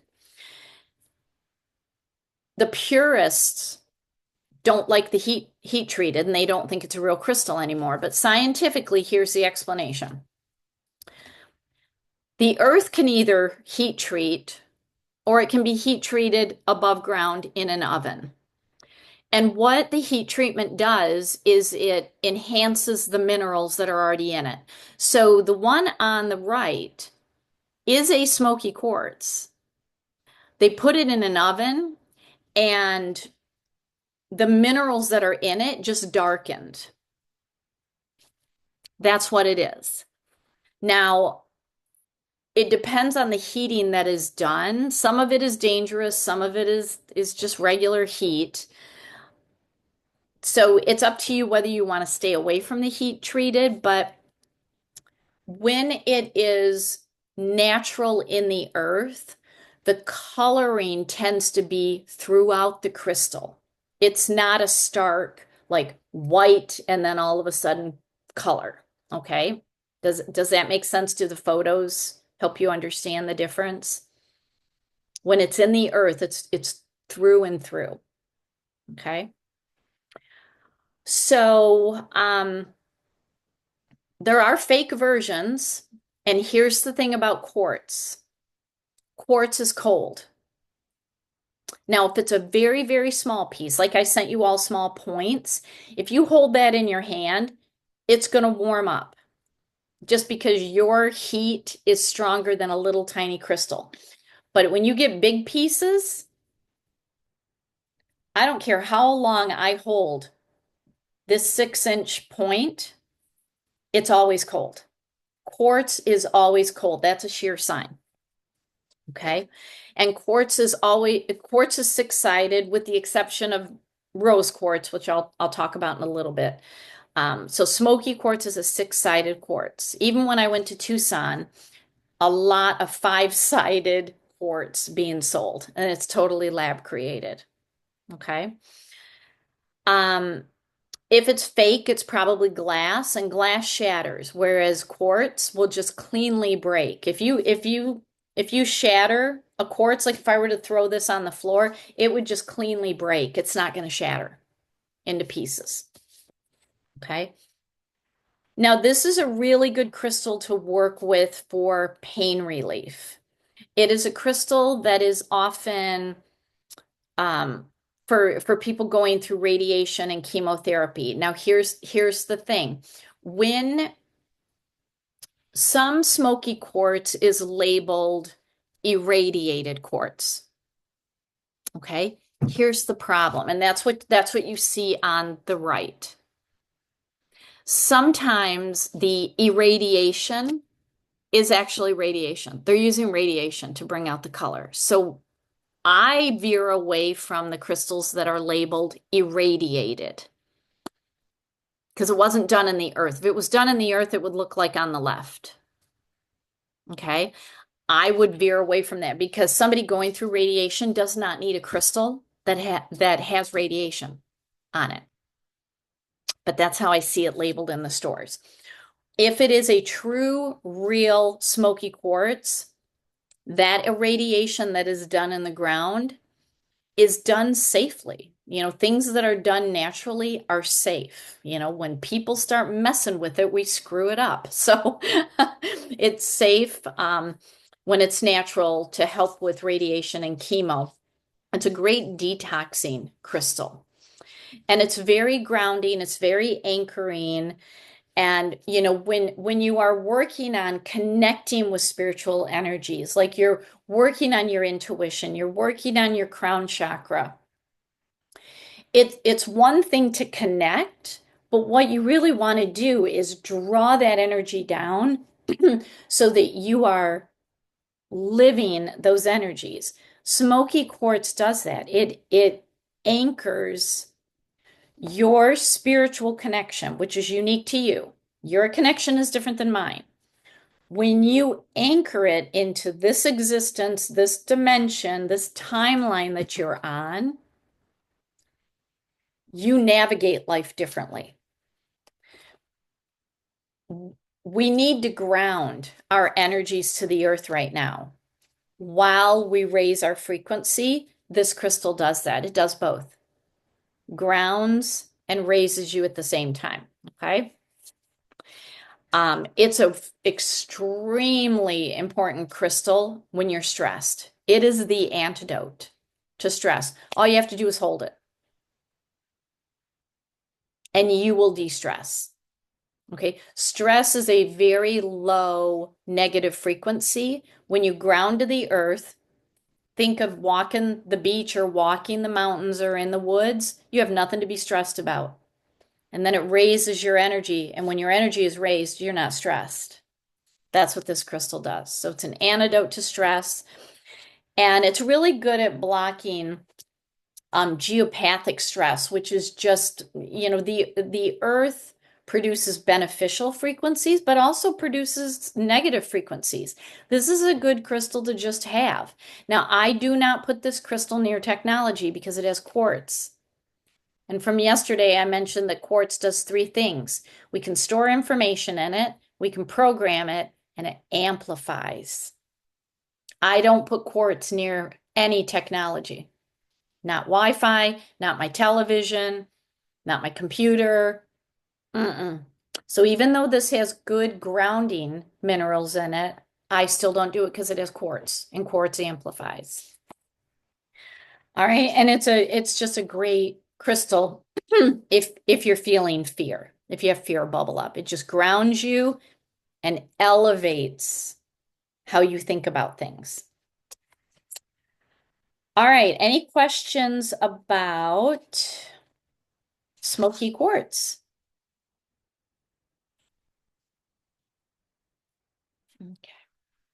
And as I'm going through these, if you want to hold your crystal and just kind of get a feel for what it feels like, they're all going to feel different. And it's the more you hold crystals and work with them, the more you'll start to feel their frequency, their energy. You'll start really getting that connection. All right, let's talk about carnelian. All right, carnelian is silica quartz. And here, Rudy, I need you to get down.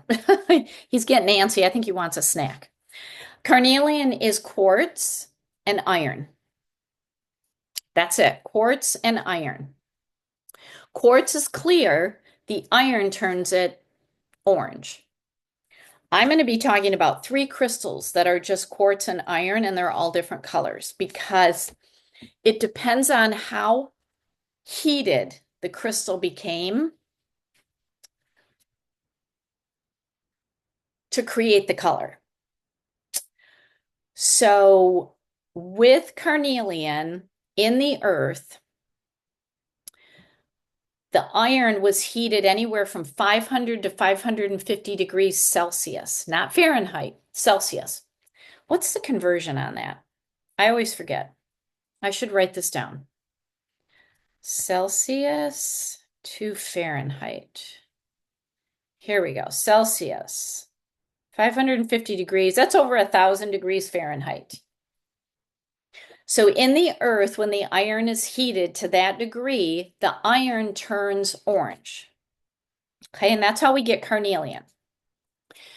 Now, carnelian is almost always polished in the stores. That's what you're going to find because it allows you to see to the interior of the crystal. Carnelian is not transparent. You're not seeing through it, but you can see into it. It's translucent. When it's not polished, like what you see on the right, you really can't see in it. Polishing allows you to enjoy the inner beauty. That's why a lot of crystals are polished, because the raw version is not much to write home to mom about. But when you polish it, you see the beauty. The inner beauty starts to come out. The purists do not like polishing. And that's okay if that's how you are. And with the small crystals, that is perfectly fine. But if you want to see the inner beauty, polishing is what does it. Now, some people confuse carnelian with red jasper or orange jasper. Red and orange jasper is not translucent. It almost looks like it was painted. You cannot see inside of it. So that is a difference. Now, it's going to be cold to the touch because it has quartz in it. I really haven't seen fake carnelian, to be honest. I see a lot of fakes, but I haven't seen this. Now, physically, this is a stimulating stone, and it It is very beneficial for your sacral chakra. So if you're having any sacral chakra imbalance, especially chronic imbalance, where you work on it and then it's imbalanced the next day, and you work on it and it just continues to be imbalanced, this is a great crystal to carry in your pocket because it sits right at the sacral chakra. This is a crystal that is stimulating. It is full of life force energy and vitality. Because it has iron in it, iron helps with metabolism. Iron helps with vitamin absorption. Iron helps to nourish the blood, to cleanse the blood, to detox organs. And now you know the physical benefits of carnelian, because that's what all the books say. Helps with metabolism, helps with vitamin absorption, helps to nourish and clean the blood, helps to detox the organs. It's because of the iron in it. That took me, even after I had gotten my certification, I was still digging. I'm like, who came up with all the physical benefits? Because those are pretty precise. Like those are definitive. Like who came up with those? And it wasn't until I really dug into the minerals and what they did that I'm like, now I get it. Those books may not understand that. Those authors and teachers may not understand that because a lot of people keep regurgitating the same information. But once you look at the minerals, it's like, now I know what it does. You can create carnelian water and drink it. If you're feeling lethargic, like in winter, we tend to get a little lethargic. Drink carnelian water to get yourself ready for the spring equinox, to get your energy back. It's very grounding because iron is grounding. Iron is protective. Silica, quartz, raises your vibration. So here's another crystal that grounds you and raises you up at the same time. It's a great crystal for overcoming negative patterns. So if you have bad habits, this is a great crystal to work with because it'll ground you so that you can look at, why am I doing this? Why am I doing this? Why am I not doing this? And then the quartz raises you up to give you an elevated perspective of, okay, here's the benefits of it. Like I got to get out of the frequency of my bad habit, pretend like I'm in an airplane and look down on it and say, oh, now I know why I need to meditate. Now I know why I need a daily crystal practice. Now I know why, dot, dot, dot. It's also really good for depression. The orange is a combination of red and brown. Red is very fiery and all about change, and brown is very earthy and full of courage. And that's what carnelian is. It's like, let's light a fire under you and give you some courage. Let's ground you and light a fire. So it's great for depression. And just overcoming bad patterns. So, but I like it for the life force energy, very nourishing to the kidneys and the bladder. So if you're having kidney and bladder issues or lower back pain is connected to kidney and bladder, and it's where fear stores. So a lot of people with lower back pain, it's fear. Drink carnelian water. Carnelian is really a good antidote to fear. All right, questions about carnelian?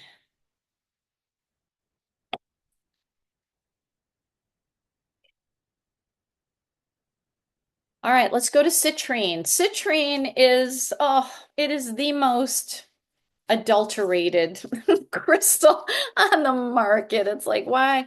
Poor citrine. It is overwhelmingly heat treated. Doesn't mean it's not a crystal, but it is overwhelmingly heat treated. So heat treated citrine, here are the two ways that you know it's heat treated. Number one, it's got a white base. Number two, it's got canary yellow tips. Because that's not what real citrine looks like. Real citrine is like brownish yellow, sometimes a little orangish yellow. And it's it's expensive. Real natural citrine, heat treated in the earth, is more expensive than heat treated citrine. Heat treated citrine is actually amethyst, and they heated the iron so that the purple turned yellow. You heat the iron to 400 to 450 degrees Celsius, and that iron turns yellow. Okay? Now here's the thing. The purists don't like heat treated. They're like, it's not a crystal, it's not citrine, we don't know what it is. It is citrine because citrine by definition means yellow.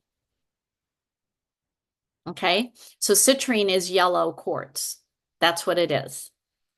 And all that changed was the iron. The iron changed color. So when the iron turned yellow, the name changes. Okay, so it's still iron and silica. That's what citrine is. Okay, now if you want natural, you're going to pay about, I don't know, anywhere from 5 to 10 times more for natural citrine.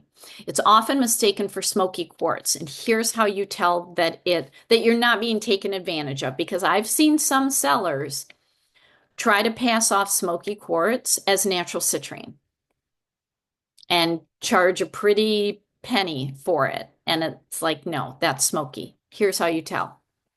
You find a smoky in the store, okay? You hold the natural citrine up to it, and you're going to see a yellow hue to it. You're going to see a yellow hue. If it's just brown, it's smoky. But if you see a little bit of yellow in it, that is natural citrine. Okay? So again, citrine is cold to the touch because it's got quartz. And we got yet another quartz and iron-based crystal. So it grounds you because of the iron, and the silica raises your frequency. This is, again, what are all the things that iron do for the body? Helps you with metabolism, helps you absorb minerals, cleanses the blood, cleanses organs. Iron is also good for chronic fatigue. People who are fatigued often take iron supplements. Citrine is good for chronic fatigue. Citrine is really good for all the excretory and digestive organs because of the cleansing that it does. It's yellow, so it's focusing on the solar plexus, which is the yellow frequency. So it's giving you energy, it's giving you empowerment, it's helping with self-esteem, and courage and confidence. The yellow energy is the energy of the sun. Okay, so it's energy, it's a blast of happiness. I mean, I don't know about you, but here in Michigan, we are gray all through winter. When the sun comes out, I literally have to pull out my solar eclipse glasses because it's like I'm blinded. Like I haven't seen sun in months. This is your sun energy. It's joyful. As soon as the sun starts coming out here in Michigan, you can forget about any of us doing any work. Like we're at the beach, we're having fun, we're losing our minds. We're so full of joy because of the sun. That's what citrine is. Citrine is full of sunny, joyful, happy, vitality energy. So if you're lethargic, if you're depressed, if you're stuck, if you have apathy, this gets you going. Oh my gosh, it does so many beneficial things. Now, here's one thing where I'm a little controversial in the crystal world because of what I'm about to say. Every crystal book and every crystal teacher says that citrine is the manifesting crystal. If you want to manifest abundance, you use citrine. No. No. It is an initial step to manifesting abundance. And abundance is not just money. It could be abundant health, abundant relationships, and abundant mindset. It is a step in the process. And why I mean it's a step, you don't need it, but I think it can be a beneficial step in order to manifest positivity, abundance, you have to have good self-esteem. You have to have confidence. You have to be empowered. People who have a lack mindset, who ask everybody for their opinion on things, they're not empowered. You're not going to be able to manifest what you want. Citrine helps with those underlying root issues. It's the green crystals that are the manifesting. And I started talking about this back in 2011 because that's when we had a really big shift in 2011. And the manifesting energy moved from the solar plexus up to the heart chakra. The companies that continue to thrive are heart-based. They're giving companies. They have philanthropy. They take care of their people. They have phenomenal customer service. The greedy companies who don't care about you, they're operating from the solar plexus. They're out of greed and they're failing. They're collapsing right now. And so that's why I say the manifesting energy moved from the solar plexus up to the heart. And that's why green crystals in particular are very beneficial. Now you can still utilize citrine to get that foundation in place. And one thing that I like to do is we all have an abundance corner in our home, and you can figure out the feng shui that's unique for you. But typically for everybody, when you stand in your front door and you're looking into your home, the furthest back corner in the left is your abundance corner. Like of the total house, not of the room, but the furthest left corner.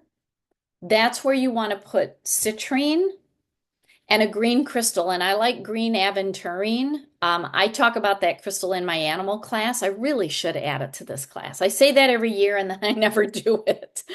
But when you put a green crystal like green aventurine, that is the abundance crystal. That's the abundance crystal. You pair it with citrine and put it in your abundance corner. That's very powerful to do. Okay. All right. All right. Any questions about citrine?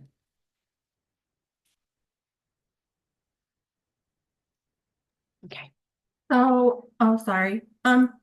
It says here it's good for like balances thyroid. Does that have to be on the thyroid, or so I would have to carry it up here, like on a necklace or what? Well, no, just lay down. Just lay down and place it on your throat, even for just 5 minutes a day. Oh, okay. Yeah. Right. Right. Yeah. It's good for energizing. So, like if you're hypothyroid and you need to energize it, this is good. You need to fire it up. Okay. All Yeah. right. Thank you. I would use this. You can even drink citrine water. And that would help too? Mhm. Okay. Thanks. Yep. Okay, let's keep moving along. Let's talk about rose quartz. So rose quartz doesn't grow like other quartz, which is a six-sided hexagon. So rose quartz grows just as a rock. It's like a conglomeration of slushy minerals. I mean, it's a sedimentary rock. If you look in it, you can see sediment. It just grows in a rock formation. It doesn't grow in points with a rare exception, which I'll talk about in a minute. So rose quartz is a blend of silica and manganese, which gives it its pink color. It also has titanium and iron. This is a strong crystal because of the titanium and iron, and because of the pink energy focused on the heart. This strengthens your heart. This makes your heart strong. Okay.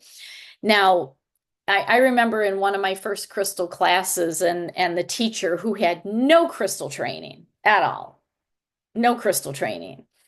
He said, rose quartz is the heart healing crystal. And I just blurted out and said, says who? And he just looked at me and I said, Why aren't we working it on our crown chakra or what? Like, why is it heart? Tell me why it's heart. And he sat there and he thought about it and he said, thousands of years of ancient teachings. Okay, well, I can't dispute that, but I am highly dissatisfied with that answer. That okay, but no, not good enough for what I wanted. But when I looked at manganese, manganese is a very beneficial mineral for the body.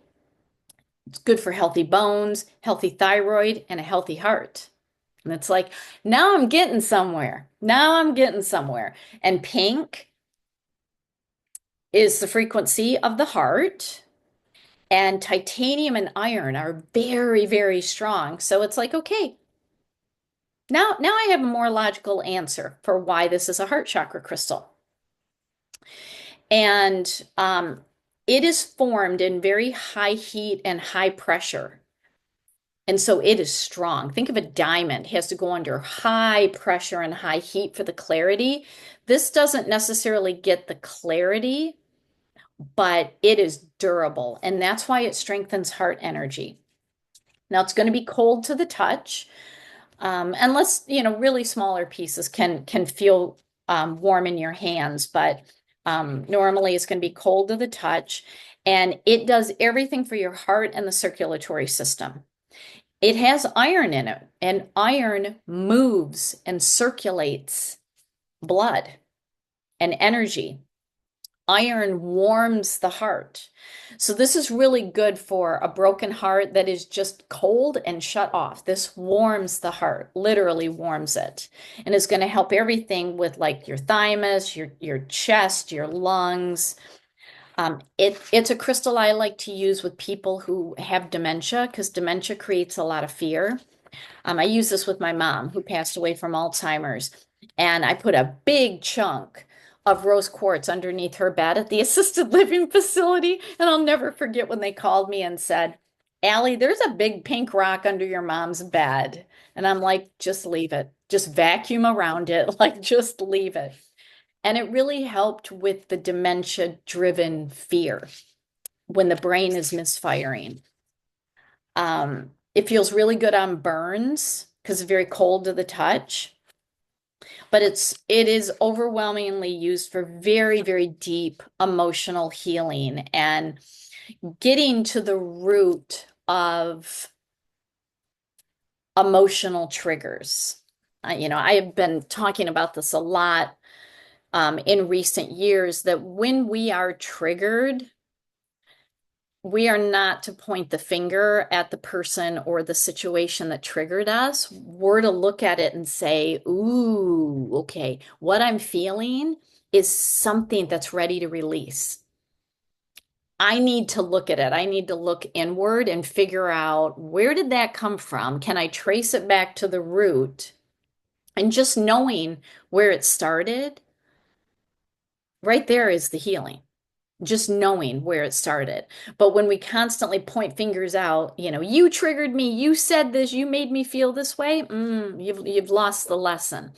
The rose quartz helps us to go within.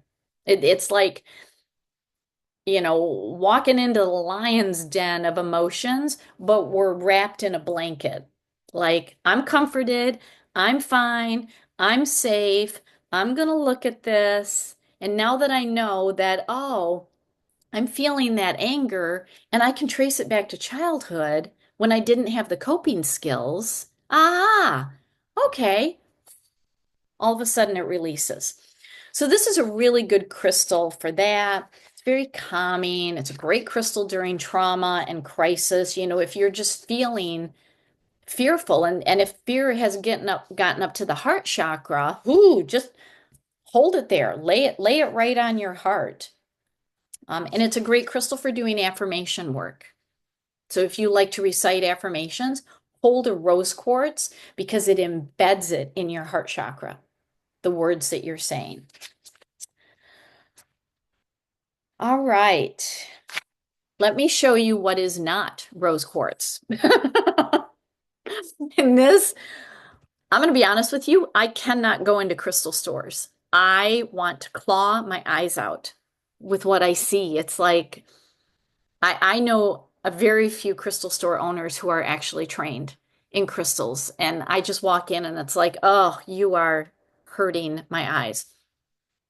Pink quartz is a real crystal and it grows in points, whereas rose quartz, except for two rare pieces, one is at the Smithsonian Natural History Museum that actually grew in a point. Rose quartz typically doesn't grow in points. Pink quartz does. It's different. It doesn't have the same minerals as rose quartz. It looks like rose quartz except for how it grows. Here's the problem. It has aluminum in it. You don't want to be soaking that in water. You can drink rose quartz water all day long. You're going to feel awesome. You don't drink pink quartz. It has aluminum.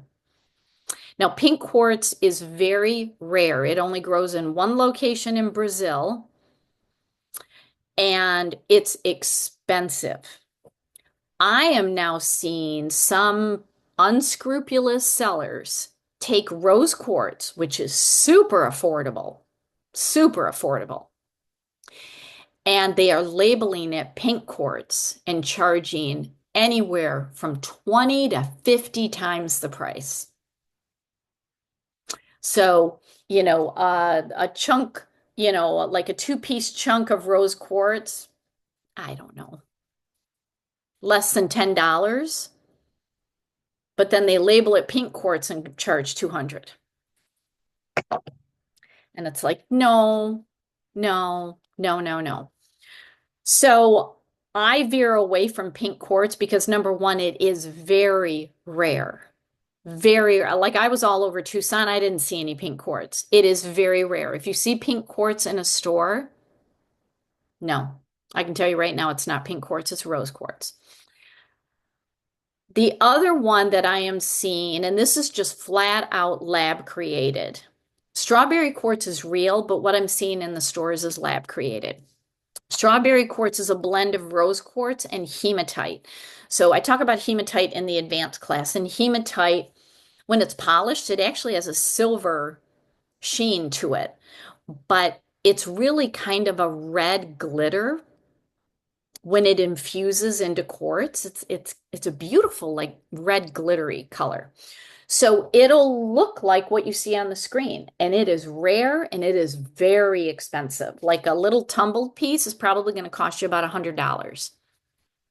When I see strawberry quartz bracelets being sold for $10, I don't think so. Nobody in their right mind would chop up, polish, and poke a hole through a strawberry quartz and string it into a bracelet and charge $10. That it's glass. It's not real.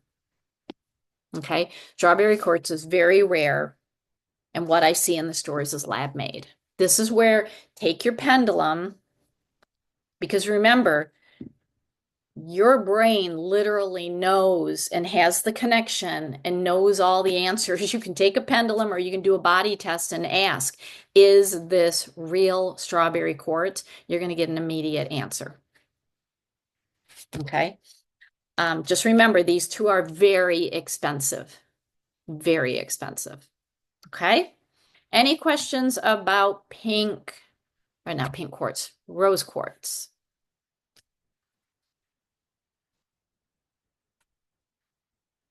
All right. All right. We're gonna get through all of these and then we'll take a break. All right, labradorite. This baby is literally my desk mate. She just sits here at my desk and she makes me super happy. Oh, how I love labradorite. So labradorite in your supply, you may easily confuse it with the smoky quartz. If you hold it up and get some light on it, you're going to see flashes of green. You may see some striations in it. Okay, the smoky quartz, when you hold it up, it's just brown.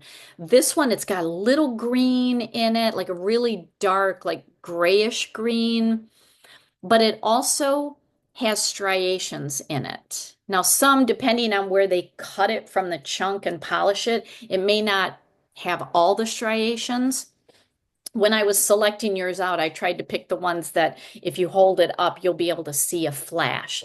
That's what labradorite is known for, the color flashes. Um, the green and the golden are very common, very common. What I have been finding and stocking in my store are pink flash, orange flash, purple flash. Those are pretty rare and I love them so much. And each color has its own meaning. But this is a very mystical stone, very mystical. Like you want to elevate your thinking, your energy, your consciousness and just get into that divine connection. Oh, this takes you to another planet. But it keeps you grounded because it does have aluminum in it. So it does ground you and it raises your energy at the same time. It's cold to touch. It's got a lot of different minerals in it. It does have silica. Silica's cold. It's got sodium, it's got calcium, it's got aluminum. And if you get bigger pieces, like what you see on the left, you see those striations that are in it, those lines that reflect light? Those are internal fractures. Okay, so the color is, yeah, there's minerals in it, but it's got to hit light outside, and then you'll start seeing the colors. This is a great crystal because of the internal fractures being filled with light. That's what it does for us. Okay, we're constantly getting fractured as we go through life. This crystal fills those fractures with light. That's what it does. That's why it's very mystical. It just feels fantastic. It is an antidote to stress, to an overactive mind. Meditation is so important. And, I struggled for years with meditation, but now I can do it because of the crystals. And it's not about blanking out your mind. It's just calming your mind and laser focusing on something. One technique that I like to teach is just stare into a crystal. Labradorite is a great crystal to stare into. So is clear quartz. Just stare into it, like a crystal ball. You'll be in meditation instantly because you're not thinking about anything else. You're literally just staring at the crystal. So labradorite helps you with meditation. You can put it on your third eye and calm your overactive mind. So it's great if you're overly stimulated. But I love that it grounds you to calm your mind so that you can elevate your frequency into higher consciousness. I mean, this energy shift that we're in. I don't know how much you know about it, but I mean, I've been working this energy shift since 2011 when I started my business and tracking it. And everything is shifting in a big way. I mean, it's a lot of collapse, but there are good things that are going to happen. There's also a lot of dark interference happening. And this is where crystals can keep us, on the right track, keep us in the good space, and help us elevate how we're viewing everything. Rather than being caught in the chaos, it's like get in your airplane, raise yourself up, and you'll look at things. And it's like the mantra I've been sharing with people is to observe, not absorb. Don't be in the chaos. Observe it. Like be aware. Just don't be in it. And labradorite is so good with that. Oh my gosh, it's such a great crystal to work with. So this is definitely an energy shift crystal, and I personally cannot get enough of labradorite. I call it the all is well stone because when you're grounded and calm and you elevate how you're viewing things, all is well. Literally in this moment for all of us, all is well. Okay, there could be literally bombs dropping outside our window, but right now, all is well. That's what labradorite does. So, if you feel anxiety or depression or any heightened emotion, work with labradorite. It will center you so fast, and that's the mantra. All is well. All is well. All is well. You're not being ignorant, but literally all is well. And with our frequency, that goes out into the world, and that's how we shift things. All right. Any questions about labradorite? Yes, Allie, this is Rachel. I do. The piece that I have from you doesn't have any green in it whatsoever, but it's got an incredible blue. Yeah. And I do have a piece of, I don't know if you can see it in the screen, Yeah. how green this one is. And so this is Oh, blue flash. oh, the blue flash. Okay. And not having any green, it's still labradorite. Oh, yeah. Yeah. Mhm. Okay. Yeah, absolutely. Yeah, labradorite flashes, green and golden are the most common. Then blue or aqua, and it can be deep blue or it can be aqua color. The rare colors are purple, pink, and orange. Okay. Yeah. Thank you.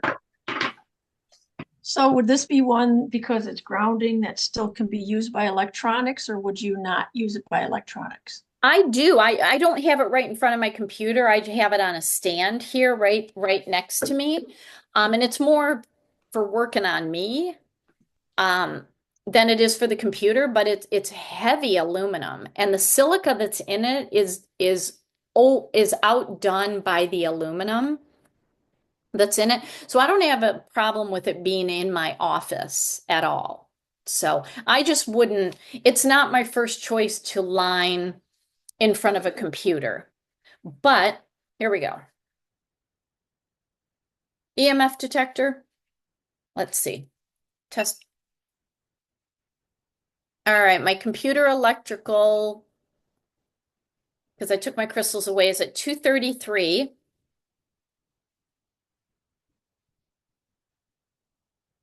Yeah, I mean it took it down.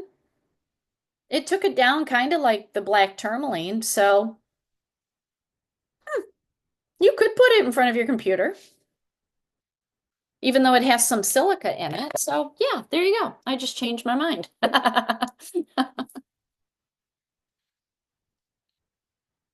All right, let's go on to blue lace agate. Oh, I love blue lace agate. Different than blue agate. Okay, there are hundreds of agates. Hundreds. Agates are plentiful. Blue lace agate, not as common. It is easy to find, but because it's not as common, the pieces tend to be small. You're not going to find a big chunk of blue lace agate. Because the miner is going to say, I'm going to take that big chunk and I'm going to make 200 pieces out of it, so that 200 people benefit rather than one person. So the pieces tend to be small.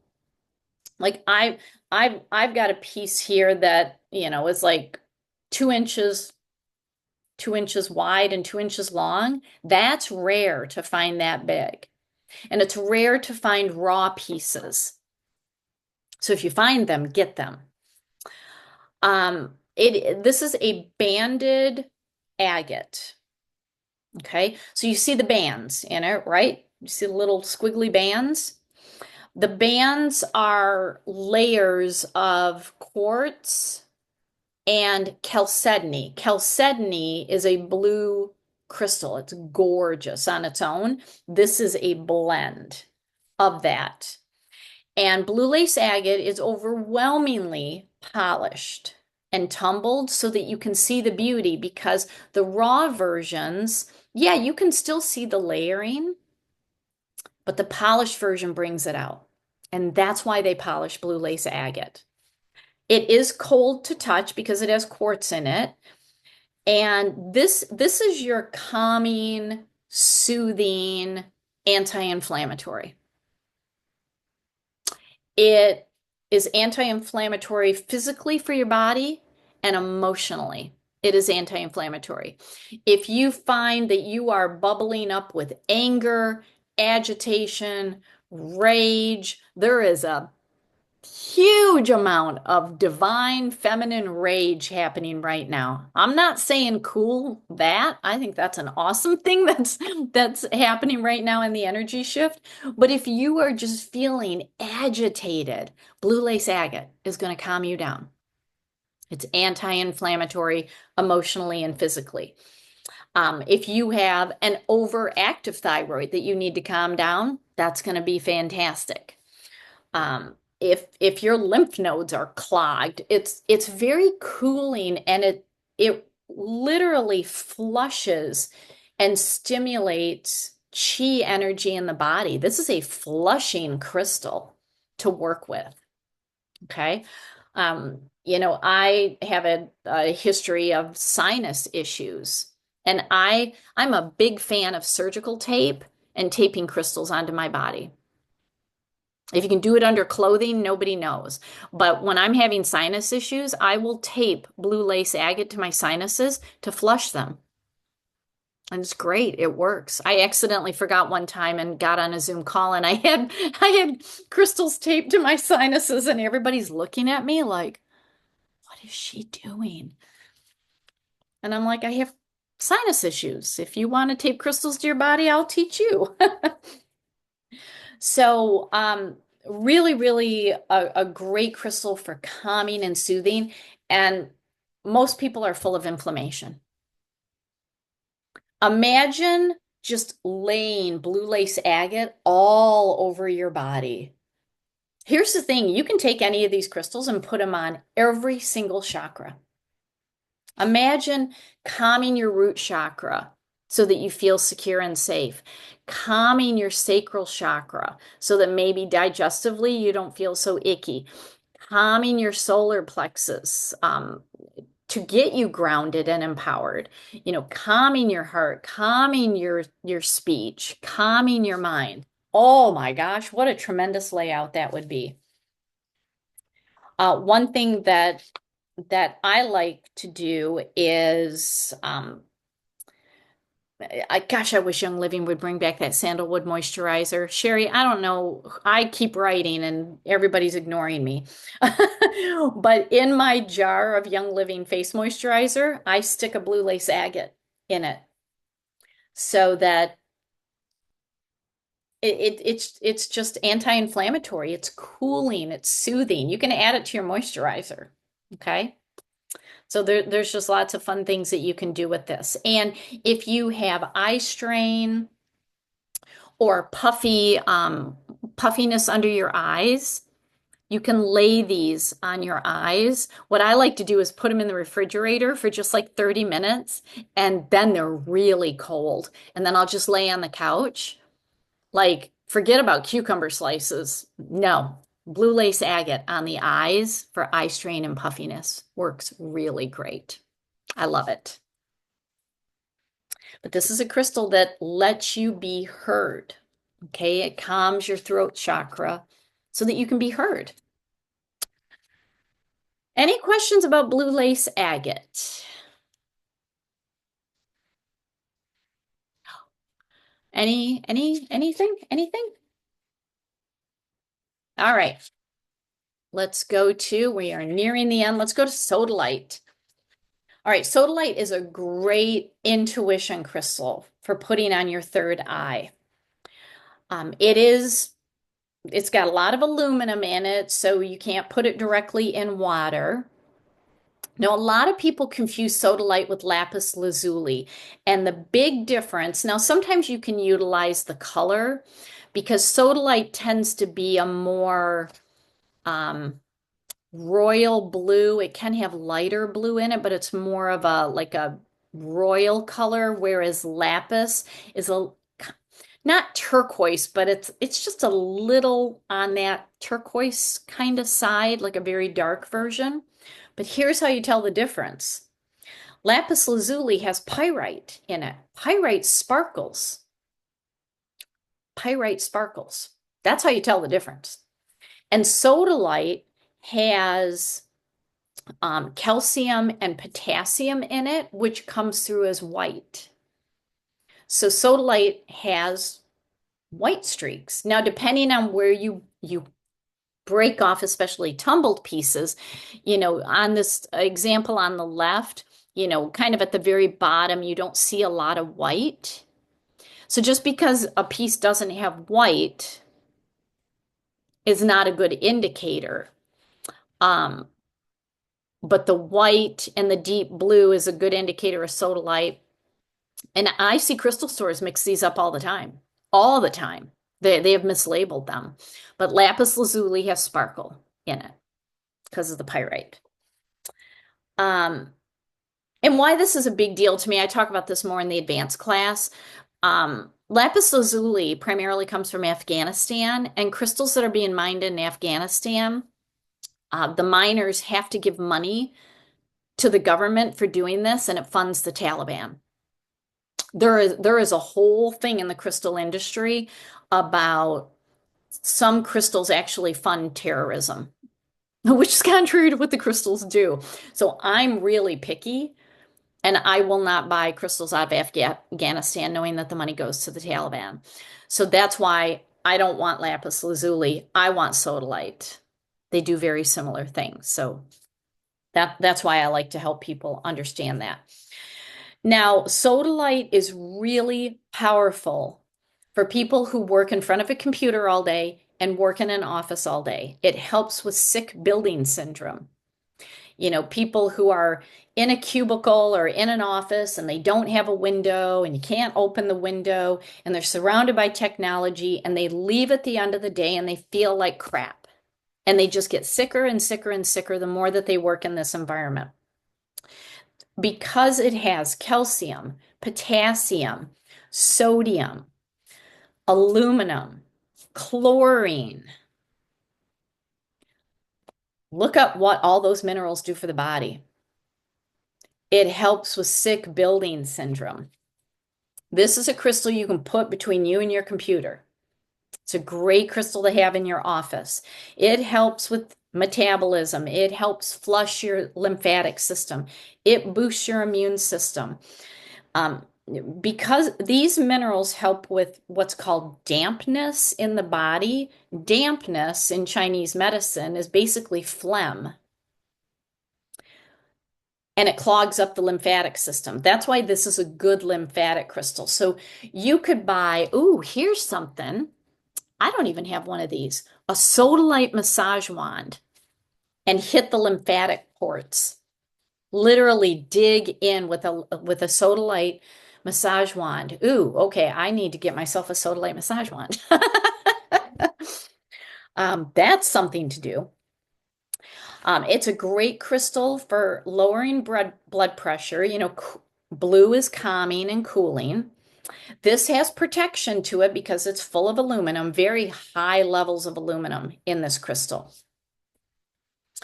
But it is really very beneficial for your intuition because it gets your logical left brain and your intuitive brain working together and balanced. You don't want to be too far in one hemisphere. You want balance. This cross balances so that you're both logical and intuitive at the same time. People who are too high vibrational, they're space cadets. Like they're out of this world. It's like they're off doing who knows what, and they do not have feet touching the ground. People who are too grounded don't have intuition. We need a nice blend of both, and this crystal does it. It's also a good pendulum for truth. This is a truth discerning crystal. Spend time with this crystal on your forehead, and you can hold it to your forehead, put your pendulum in the other hand, and you can start asking questions and really start working with sodalite to bring truth to you. It's a great crystal for harmony, especially in groups. And yeah, I love this crystal, especially for people who are working in an unhealthy work environment. It's a great crystal to have in an office. Even if you have a home office, it's a great crystal to have. All right, questions about sodalite? Okay. All right, 2 more crystals and then we'll take a break. Amethyst. Oh, amethyst. Amethyst comes in all sorts of different variations and shades. So like I'm holding up here, both of these are amethyst. This one that's very light, very pale lilac color is called Veracruz amethyst out of Mexico. You can see through it. And this one on the right is so dark, it almost looks black. And this is called a Trapiche amethyst out of Brazil. The location matters. And the different coloring of purple is solely based on the iron content. There are parts of this world that have more iron than others. So, when you see amethyst that is very purple on the tips and white on the base, that has gone through some heat treatment. Okay. It doesn't mean it's not amethyst, because when iron is heated to 300 to 350 degrees Celsius, it turns purple. When the iron heats to 400 to 450 degrees Celsius, it turns yellow. It can also turn green. And then when it's heated to 500 to 550, it turns orange and becomes carnelian. So depending on the heat will depend on the color of the iron. And when the iron is purple, it's called amethyst, because amethyst means purple. It means purple quartz. Citrine means yellow quartz. Okay, you see how this works? So even if it's heat treated to bring out more of the purple color, it's still a real crystal. Now, when crystals are heated to like 2000 degrees Celsius, it literally shatters the crystal lattice that makes it a crystal. That's what the bonding of the titanium on the aura quartz crystals are, that look all shiny and iridescent. They were a crystal, but the crystalline structure is shattered. But this kind of heat treatment scientifically is fine. I am seeing some fake amethyst on the market. Amethyst is a 6-sided hexagon crystal, and I'm seeing 5-sided. I actually photographed some at Tucson this year, and it's like, really? Like, there's enough amethyst in this world. You don't need to be lab creating it. But pay attention to like the different colors of purple, because it's fascinating. It's really fascinating, and it just tells you the depth of the iron in it. Now, amethyst is called a protective crystal and a master physical healer. And I was like, okay, why are they called that? Well, number one, it's protective because of the iron in it. It's also grounding because of the iron. It has silica, which raises your vibration. So this is a dual benefit crystal of grounding and ascending your energies. It's called a master physical healer because of the iron. All the things that iron does. Helps you with metabolism, boosts your immune system, cleanses your blood, cleanses your organs, boosts your hormones, boosts your endocrine system.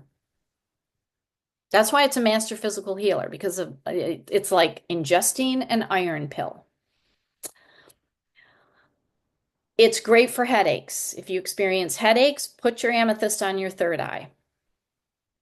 If you get a headache like at the base of your skull, put it there and lay down, like literally lay on top of it.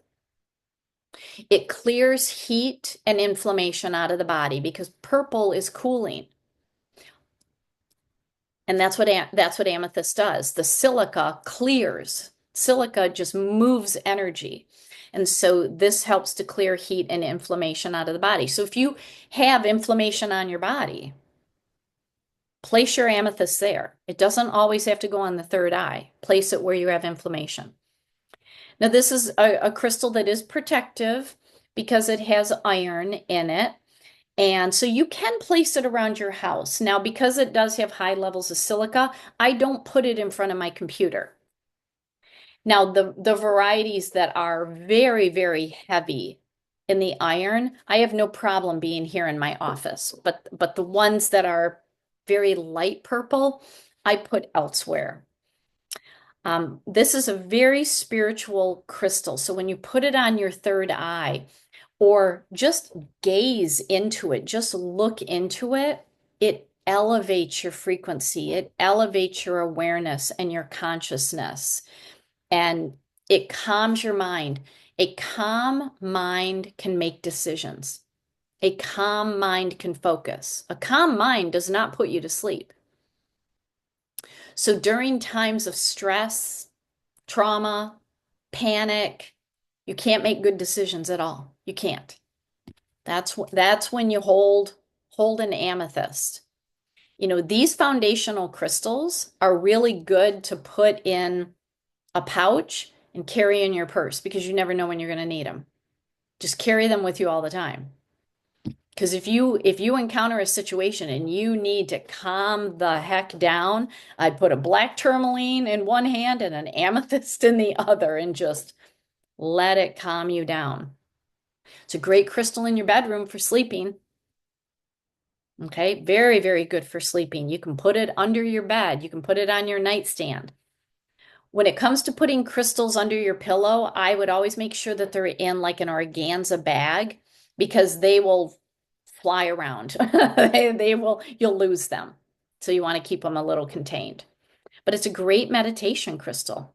Okay, it's a great crystal to just have out in your environment. It's a feel-good crystal. Okay. So I love all the varieties of amethyst. I'm actually going to create an amethyst specific class to talk about all the different varieties of amethyst because I love amethyst. It's very powerful. Okay. Allie, I've got a question. I found it really interesting that on one of the stones you put it into your face cream. The question is on this. I have a dear friend who is allergic to nightshade, any nightshade vegetables, and she breaks out into huge, and she's older than I am, huge red blotches all over her face. Could, if I suggest that she put the amethyst in her face cream, would that be of help to her? I would do the blue lace agate first. Okay. Rather than the amethyst. I would just try the blue lace agate first, and then if that doesn't work, she could add the amethyst because amethyst and blue lace agate work very well together. Okay. Yeah. Great. Thank you. Yep. Okay. Any questions before we go to the last crystal? Okay. All right, clear quartz, the mothership of them all. There are so many varieties of clear quartz based on where they grow. It's amazing. I am a quartz collector. Clear quartz is the master healer. And it is a master healer because it regulates chi in the body, which is energy. Okay? Its only job is to move energy. That's it. And that's why it's called the master healer, because when you have energy moving, you don't have energy blocks. You don't have the hair clogs. Everything is moving. Chakras are balanced and moving. Everything is going. Okay. It took me a long time to figure that out because everybody calls it the master healer, but they can't explain why. So this is the most powerful healer. So whether you are getting, clear quartz from Arkansas, I mean, there's huge mines in Arkansas, or you're getting clear quartz from Brazil or the Himalayan mountains or Madagascar, or now they're finding them in the Swiss Alps in the glaciers. Oh, alpine quartz is amazing. It is a very, very powerful crystal to work with, and I have it scattered all over my house. I just do not have it in here in my office, okay? Because I don't need it to amplify my Wi-Fi and my computer and all of that. It is also the most lab created crystal. There's a lot of glass on the market. How you know it's not glass is when you pick up quartz, it's cold to the touch. The bigger the piece, the colder it is. They have some pieces that they bring to Tucson that are several thousand pounds that when you touch your hand to it, you almost feel like your hand is going to freeze to the crystal. They are ice cold the bigger they get. You cannot scratch a clear quartz. You can't scratch it. Glass you can scratch. If it breaks, it breaks cleanly. It doesn't shatter. Glass shatters. If there is an air bubble in it, that's glass. Now, clear quartz can have water bubbles, but they don't have air bubbles.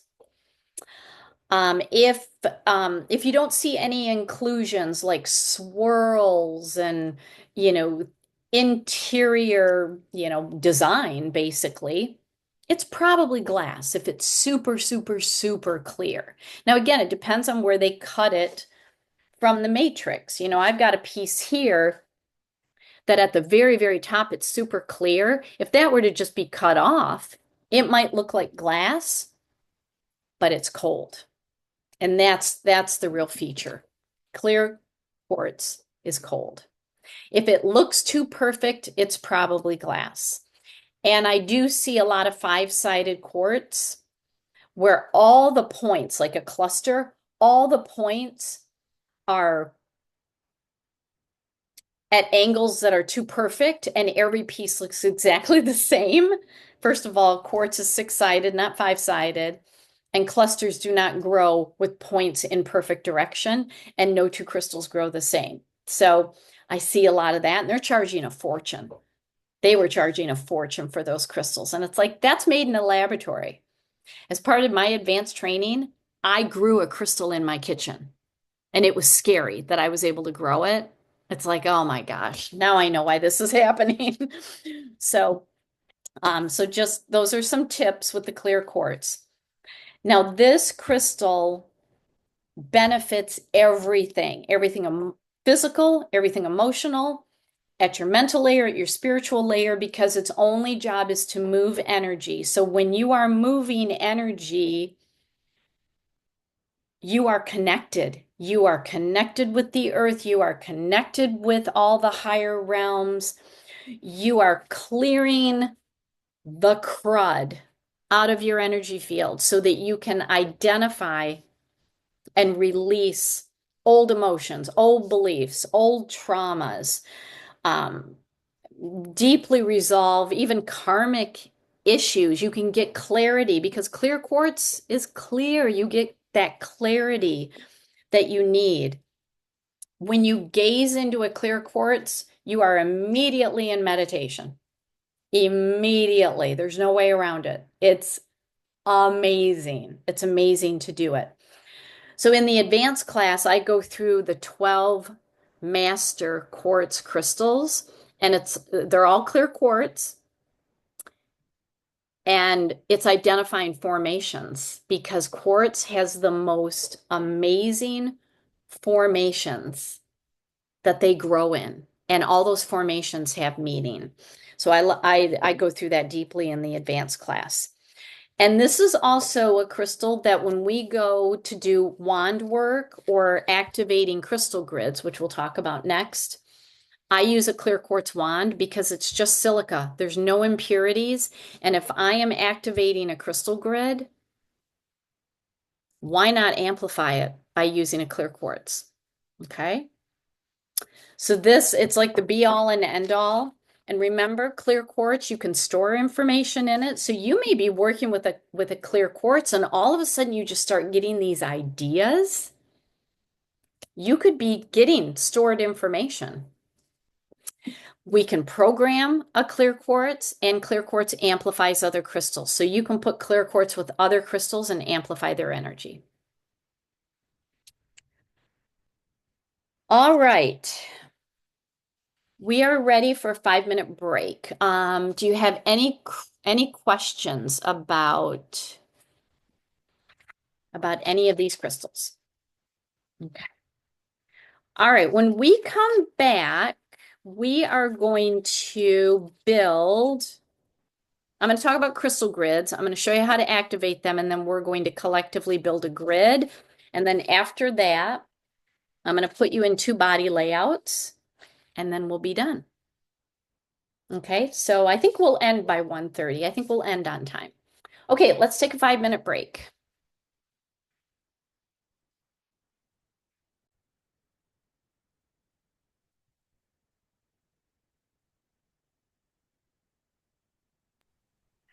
Allie, I've got a question while we're waiting for the others to return. Which crystal was the good one that I would use for setting an intention for the gophers to leave the property?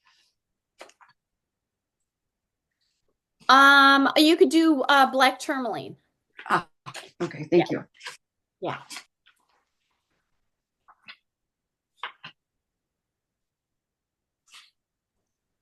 Yeah, Melanie did have a question about Yeah. stones.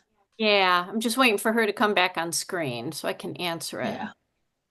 Yeah, I muted myself instead of unmuting the one to. Is there any crystals that would work to like calm bees down? Bees? Yeah. Like if they're like super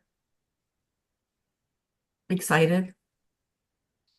Is there a reason you don't want them excited? Well, then when they're attacking me, yeah. I mean, I have beehives. Okay. I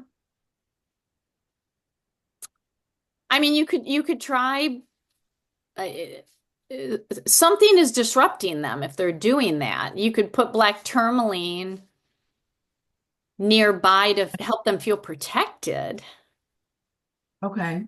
Yeah, like I don't, and I teach, this is why I teach a whole separate animal class. I don't like to do things to alter animals' natural behaviors.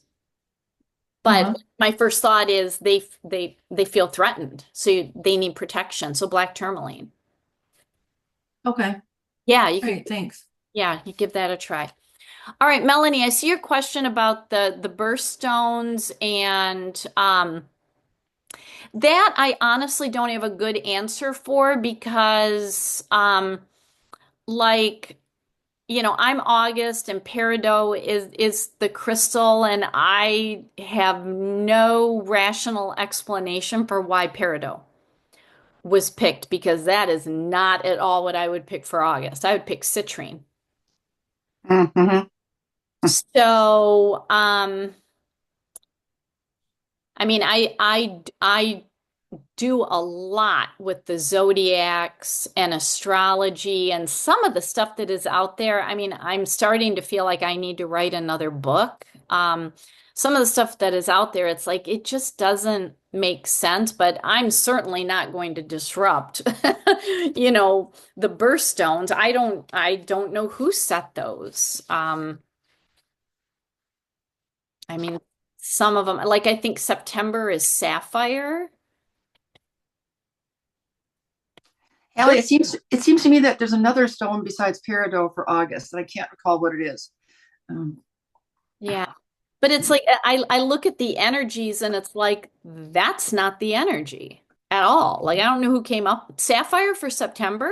That's polar opposite. Like what are you doing? Like I don't know. So I don't have a good answer. I honestly do not know who came up with those. I'm thinking a Google search would probably tell us who originally came up with those. Yeah, that's a really good question. I wish I had an answer, but I don't. Okay. All right. Let's see. How are we doing on time? Okay. Ooh, 12:01. All right. Um, okay. I'm going to show you 3 videos, but I want to go back and I want to talk about the grids and the sacred geometry. And I want to talk about that there is a process. This is my process for how I create grids. And I have a lot of success with the grids that I built. But When I build a grid, sometimes I have to go in and tweak it and change it. I am always changing my grids because if I build a grid and I don't feel that it's working, I change something. Maybe I go back to the drawing board. But there are a lot of different things to think of, and I want you to think about it like going into the kitchen and you're going to bake something. You have a recipe. So this is the recipe. And let's see, what page are we on? We are on page 35. So first you need a space where you can put a grid. If you have kids or if you have pets, you need to make sure that they don't disturb it, because if a crystal moves out of place, you have to reactivate the grid. So, I like grids in bookshelves, behind closed doors. I do have a grid in my bay window, and shockingly, my cats, yeah, Dobby, I'm talking about you, they tiptoe through it and they don't ever disturb the crystals. Like they have a healthy respect for the grids. But then I have a grid in my healing room and Dobby will lay in it. He gravitates to it. So you need to make sure it's in a space that it's not going to be disturbed, but a space where you're going to see it, because we don't build a grid and then ignore it. You need to look at it every day. Maybe it's on your crystal altar. You spend a couple minutes with it every day. You don't ignore it. You have to pay attention to it. Then you need to figure out your intention. Why are you building a grid? What do you want the grid to do? Okay, so I want you all to start thinking of an intention of what you want a grid to do, because after I show you these videos, I'm going to go into my crystal room. We're going to pick one of the intentions. We're going to build a grid so that you see how it works. So you pick an intention of what you want the grid to do, and then you pick the sacred geometry formation that will help that intention to manifest. Okay, so this is where you gotta really think, what is it that I want? What pattern matches that? And then what crystals match it? I recommend, like, I try to help people not go to crystal books, but to just trust your intuition, or use a pendulum. Because, if you're building a grid to deal with, emotional balance, okay, we're going to focus on heart chakra crystals. Okay, pinks and greens. Okay. So you can look at your pink and green crystals and pendulum test. So it's allowing yourself to trust yourself, but you can certainly go to a book. You can put photos in the grid. I like to write out my intention and just kind of slip it underneath on the corner. And when we're creating a grid, we are working with the morphogenic field. We're working with the quantum field. We're sending that energy out and then matching it and bringing it back. At a basic level, I recommend using 3 different types of crystals or less. In the advanced class, we kind of go haywire on crystals, but when it comes to crystals, I always recommend clear quartz.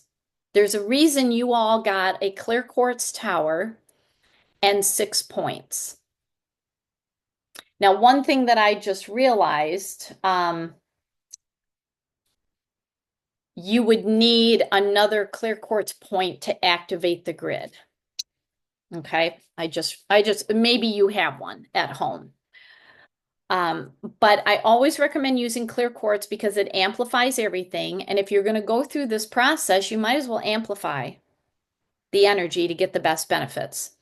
And then from there, you can pick one other crystal like rose quartz. Maybe you pick a third crystal, labradorite. Keep it simple at the beginning until you get really comfortable and start feeling and seeing the benefits. And then when you put your crystals in place, you activate the grid. And that's the video that I want to show you. Okay. Now just remember, if the crystals move out of place, you have to reactivate. I would reactivate the grid every month just to keep it energized and pay attention to it. You can meditate in front of it, you can pray in front of it, you can just sit in front of it. Um, if you are good at energy sensing, like if you've been attuned to any energy modality, after you activate the grid, you can hover your hands over it and feel the energy. I mean, you can still do that even if you're not activated to an energy healing. You're going to feel the energy coming off the grid. All right, so let me show you. I'm going to show, it's all written in your workbook, and you are going to get these videos because I'm going to send you an email tomorrow that has everything in it. So you'll get these videos. Okay, so let me show you how to activate the flower of life. This is the most complicated activation. But once you do it a few times, it's going to be muscle memory, and it's just going to be a no-brainer. Trust me, you just have to practice. This is an activation of the Flower of Life grid. I look at the Flower of Life like it's a clock. So we're going to start with the center where the hands are, because that's the central energy of the grid, whatever crystal you put at the center. And then we're going to draw downward.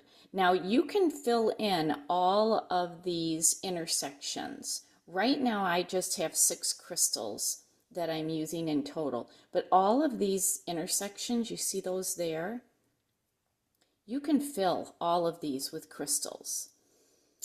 So normally you draw down to like the 6 o'clock if you're looking at this like a clock, but I don't have any crystals there. So I'm going to start at the center. You're going to take your point. You're going to need, I like clear quartz because it has no impurities and it's only going to amplify this. It's not going to add an additional energy. So you start at the center and you're finger painting. So you go down and back, to the side and back. So what you do is you're connecting this crystal to that blue lace agate, to that amethyst, to that quartz, and back. And you're hovering about 1, maybe 2 inches. Don't get too close, because then if you touch one of the crystals and move it out of place, you have to start again. So that's 1 round. You have to do 3, because we do everything in the energy world in patterns of 3. And this relates to the Tesla 369 philosophy. All right, you see what I'm doing there? So that's 1 round, or 1 round of 3. Now we're going to go back to the center. We're going to come down and we're going to do the circles. So we're going to do the blue lace agate.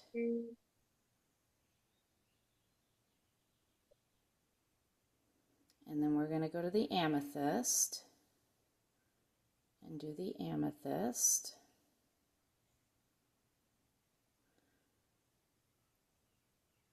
And then we're going to go to the clear quartz. And so at this point, all of these crystals are now connected to each other. So this crystal, because of what we did, is connected with that blue lace agate, and that blue lace agate is now connected with that amethyst. And that's how you activate the flower of life. All right, did that make sense? Okay. All right, let's go to the next one. Now we're going to activate the figure 8, or the lemniscate. And this one is much easier to activate. Now when you're putting this one together, this is where the art comes into grid making. So right now, because this is a calming grid, I have calming crystals. I have the amethyst down here, and I have the blue lace agate up here. But you can switch this up, and this is where, I tweak my grids all the time. And what you want it to do is, well, you want it to work, but you want it to be, aesthetically pleasing to the eye. Whoops, I did that wrong. There we go. So you want it to look good. Well, that looks pretty good. And then when it comes to the amplification points, you have a couple of options. I have pointed them in the direction that I'm actually, the way I draw a figure 8. So you'll see the point is going this way. The point is going this way. This is a double terminated, so that works great. And then when I come down here, here's the point going this way. The point is going this way because that's how I'm going to draw it. Now you can turn these and you can do it like this if you want to do something like that. So it just depends on how it looks to you, but you should look at it when you're done and just say, wow, that's just beautiful. All right, so we're going to take our point. We're going to start at the center where I have a clear quartz point. And we're going to go 1, 2,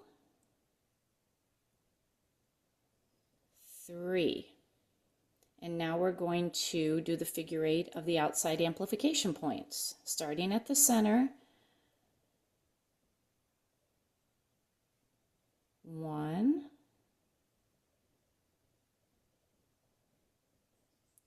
2, and 3.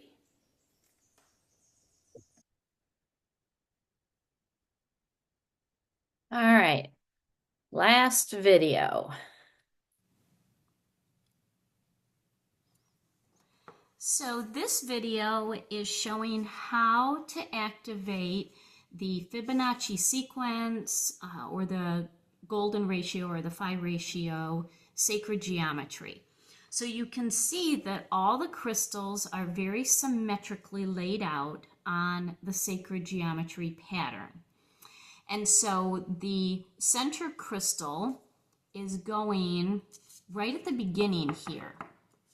Now I like to put little either photos or affirmations in the center of the center crystal, which I'm using a clear quartz point here. And this one says healing for the planet. And I'm using this particular grid because this is an expansion grid. So we want to expand healing for the planet. We don't want it to stay where it's at. We want it to get stronger and bigger. And so how you activate is I have a clear quartz point here. Any point will do, but I really like to use clear quartz. And so you think of the intention that you're putting into the grid.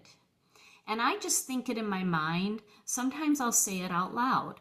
So I'm taking my point, I'm pointing it towards the quartz in the center, and I'm going to trace the outline of the crystals. And basically, this is like finger painting. You're smearing all the colors together. Now you want to be close to the crystals, but you don't want to be too close because if you knock a crystal out of the way, you got to start again. And you're going to do everything in patterns of 3, because 3, like I've said, is a very magical, spiritual number. So we start here, and we're going to go to this crystal, all these smoky quartz, to the carnelian, and to the rose quartz. Start again. We're just circling around. Starting at the beginning, circling around. And so what this has done is all of these smoky quartz have connected to the carnelians, and all of them have connected to the rose quartz. Now you see I have clear quartz points in the interior of the grid, and this is for amplification that we've already talked about. So I want to connect all of those, and I have the points pointing in the direction of the formation so that the energy is flowing out. So the points are this way. Now, we can certainly change this. We can put the points on the outside. Okay, so you can put points on the outside. And I try to put them in some sort of, to where it looks symmetrical. Because you want to look at a sacred geometry pattern and see the beauty and the pattern. So here I have it on the outside. Or you can take the points, you can point them in so that the points are energizing all the crystals in the grid. Or like I've talked about, you can, if you don't have a double terminated quartz, one goes in, one goes out. One goes in, one goes out. One goes in, one goes out. So that the energy is both going into the crystal grid and out, as well as radiating out from the grid.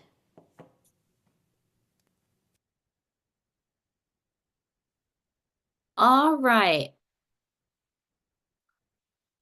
What I would like to do is build a grid. All right. We are going to, all right, follow me. We're going to go to where all my crystals are. All right, look out, Dobby.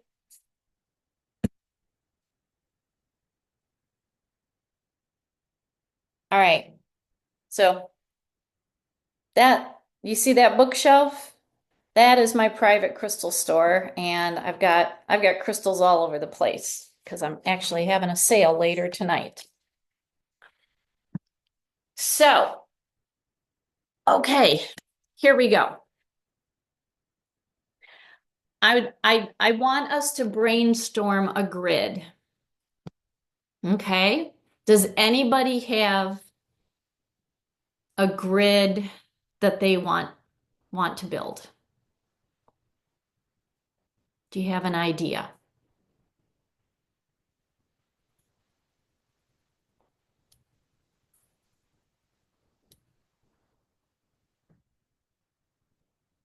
I would say healing energy. More specific. That's like going on to Amazon and ordering a book. You got to be very, very precise so that you can get the order in. Healing for who? Oh. Now here's the thing, we can send healing energy to anyone, and if at a soul level they are receptive, they will receive it. So we can send healing energy to the planet, to a country, to a group of people, to a specific location, to help calm weather energies and stuff like that. So we're not forcing energy on them. If they are receptive at a soul level, they will receive it, and if not, it just dissipates. So Dee, what are you thinking? Who needs healing? Well, I would say I do, but uh,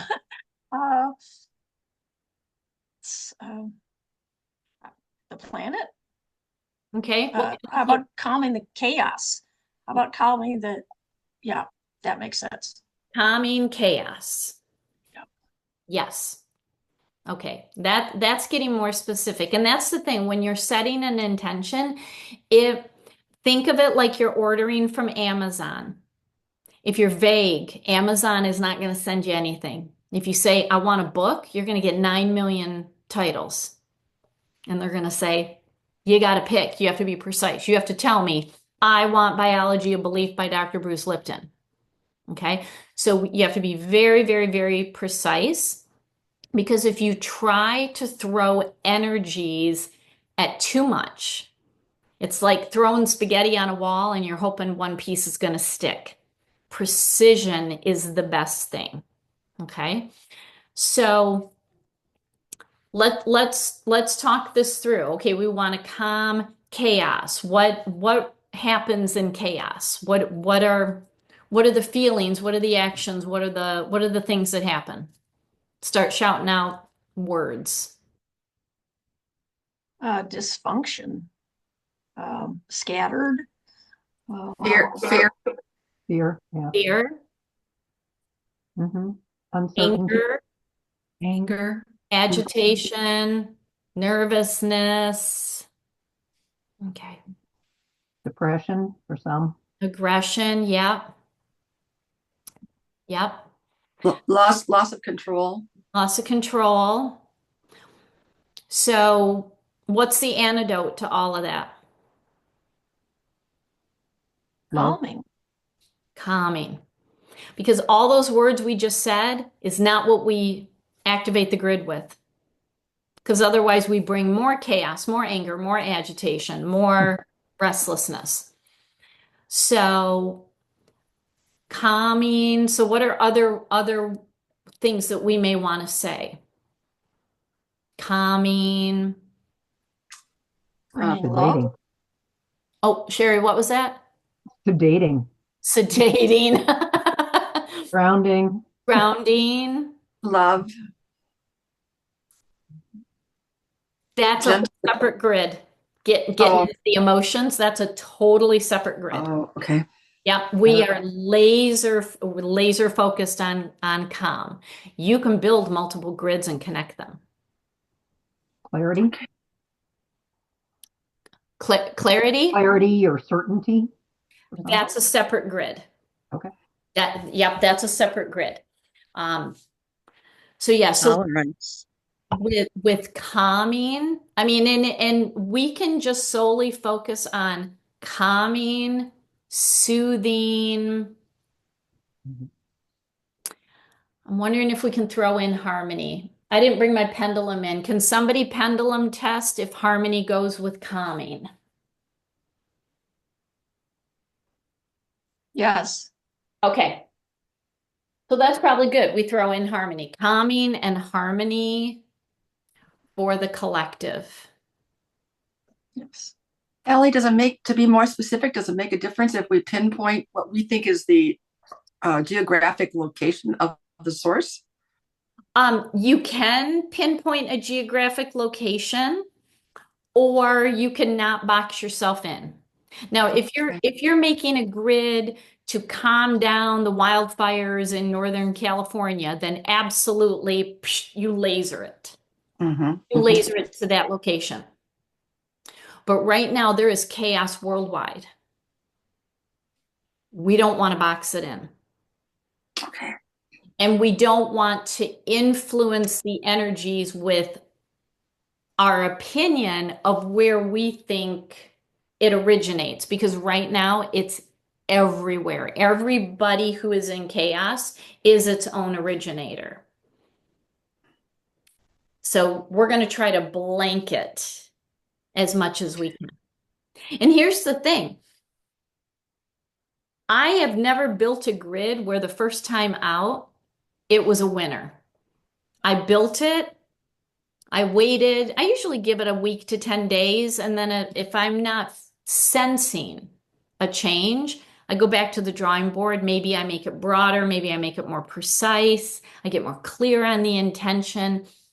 So, just be fluid with these and always pendulum test by the time you get to the end. It takes time to really feel comfortable making grids, but the only way you're going to feel comfortable is if you start making them. You cannot screw anything up. You are not going to create a catastrophe. That crystals either work or they don't. They're never going to create a problem. Okay, so don't ever feel scared about making a grid. Okay, okay, so we want to, I should have brought a pen. I don't have a pen. Hold on, I gotta get pen and paper. We have to write down.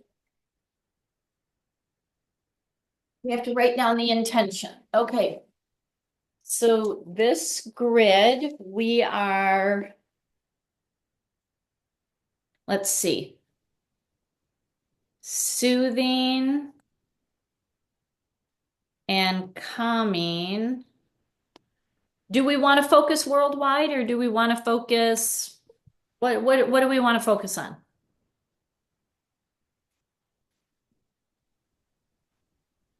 I think I put- worldwide. Worldwide. Okay. So soothing and calming energies for planet Earth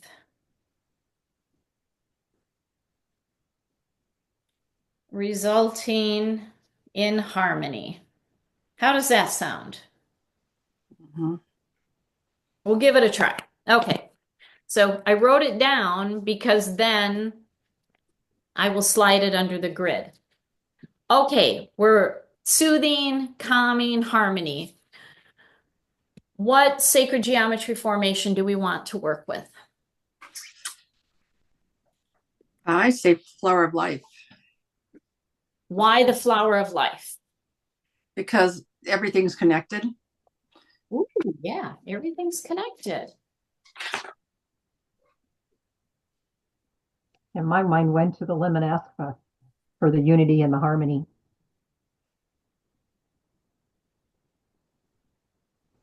That's a good one too. Calming, unity, harmony. Yeah, so see here, you cannot go wrong with either of those. I would not do the golden phi ratio because right now the energies are chaos and you will grow it. Because the golden phi ratio starts where you are at and expands it. So no on that. But flower of life, yeah, it's protective. It's for the earth. It's connective. But the infinity symbol, we're going to do both. We're going to do both. Okay. Oh, shoot. They're on the same piece of paper. Okay. We'll do one and then I'll have to take it down and then we'll do the other. Okay. Let's start with the flower of life. And other than clear quartz, let's pick two other crystals. What two crystals do we want for soothing, calming, and harmony? Blue lace agate. Okay. All right. What else? Let's get all the crystals on the table. What was the first one? Oh, we always do clear quartz. Oh, okay. Always. I need to go get my pendulum. Hold on. I have multiple pendulums. Where the heck are they? Where'd they all go? Fifth dimension. I know. All right, let's get the.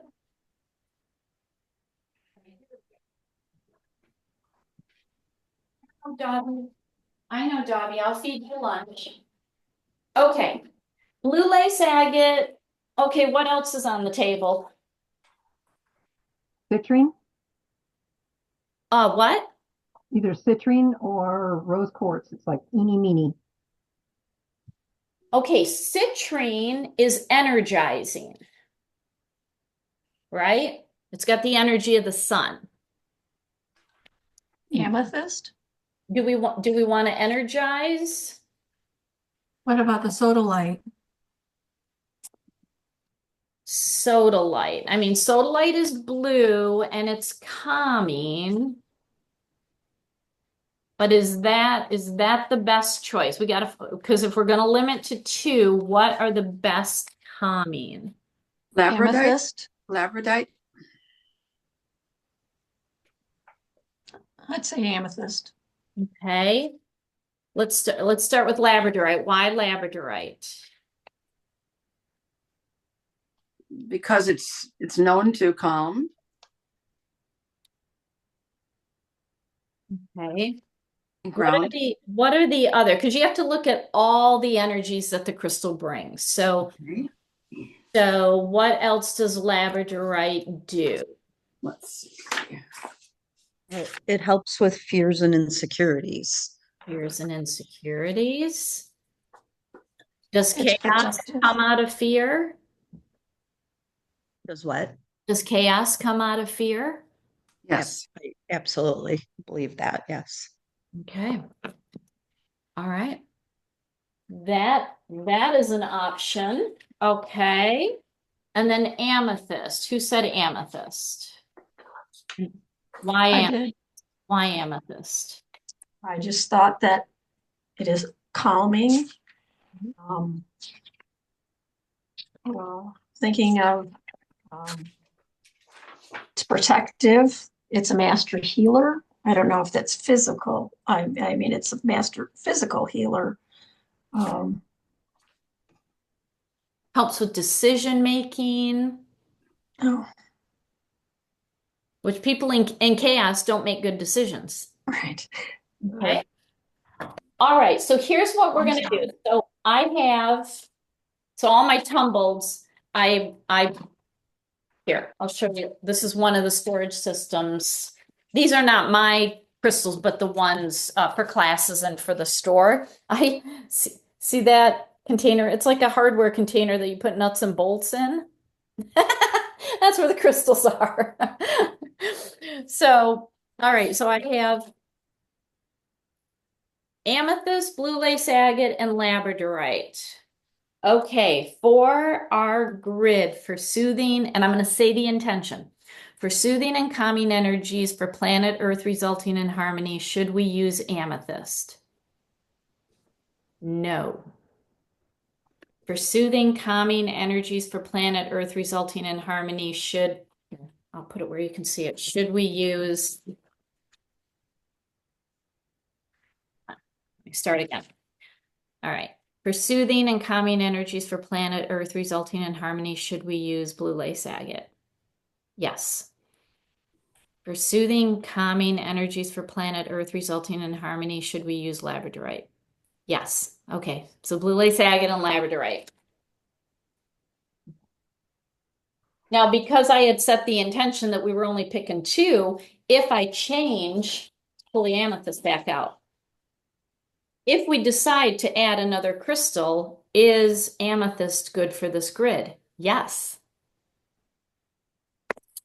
But the two primary are blue lace agate and labradorite. Okay. All right. Does that make sense? Okay. Now, hold on. Okay, there we go.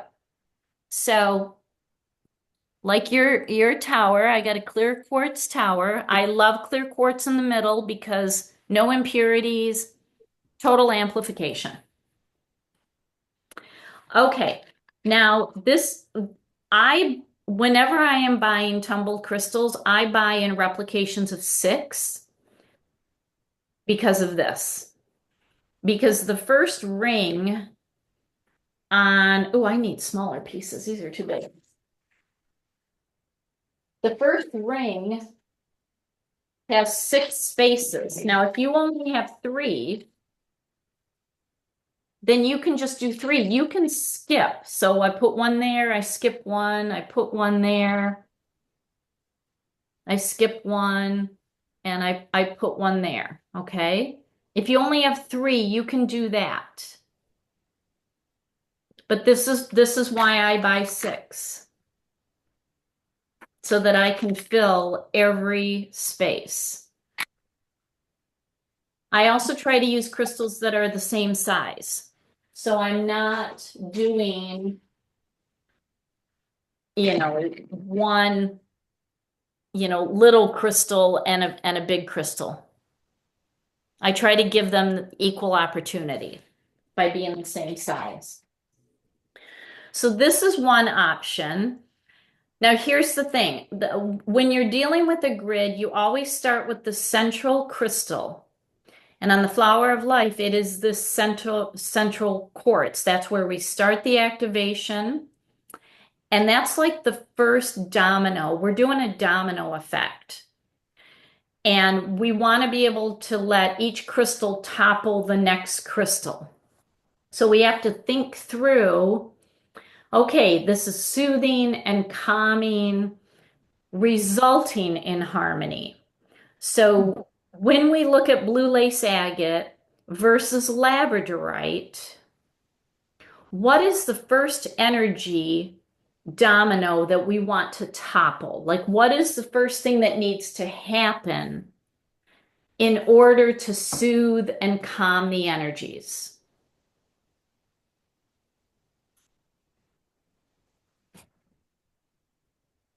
When you look at labradorite versus blue lace agate, which one would you want to put first? The blue lace agate. Why?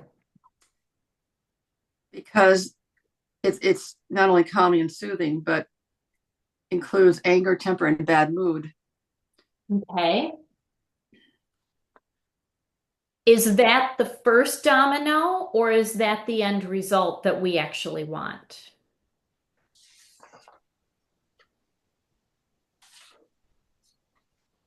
Guess we have to look at labradorite and find out. See. Yeah, when you look at labradorite, helps with fears and insecurities. Okay. Calms an overactive mind Mm-hmm. that could be resulting in chaos. So we're kind of getting to the root. What is the root of the chaos? Fear, overactive mind. Okay, those are just a couple of things. I'm sure there's trauma. People are being triggered. They're not working on themselves. They're doing nothing to heal themselves. They don't have trust. Trust in self and the universe is one of the characteristics of labradorite. So if we can start with what is the root issue?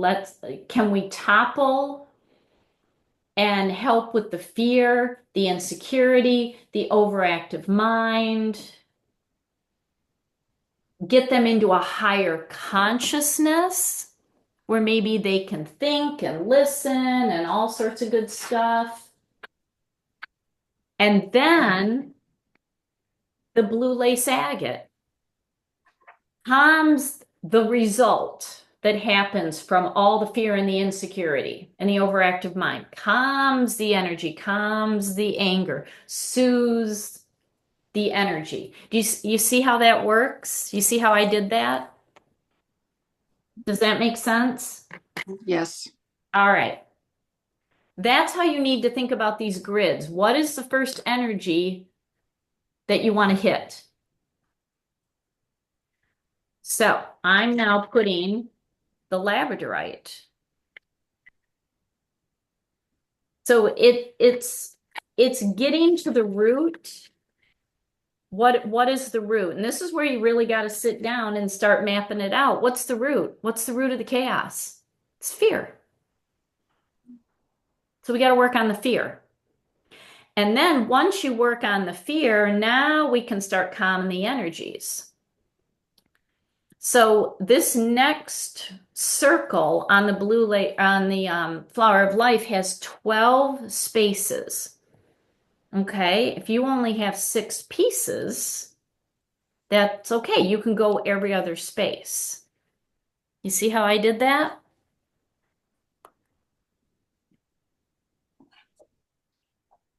So now that's the order that everything is toppling. And then we're going to amplify.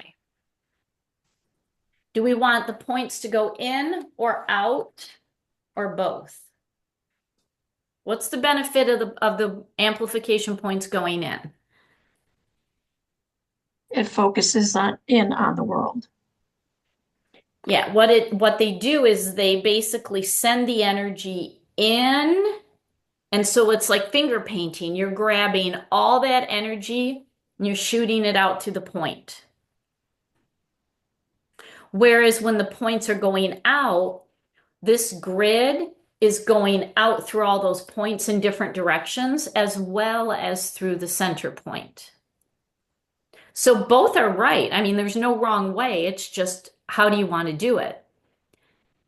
For me, unless I have double terminated doing both of those, I alternate. One in, one out. One in,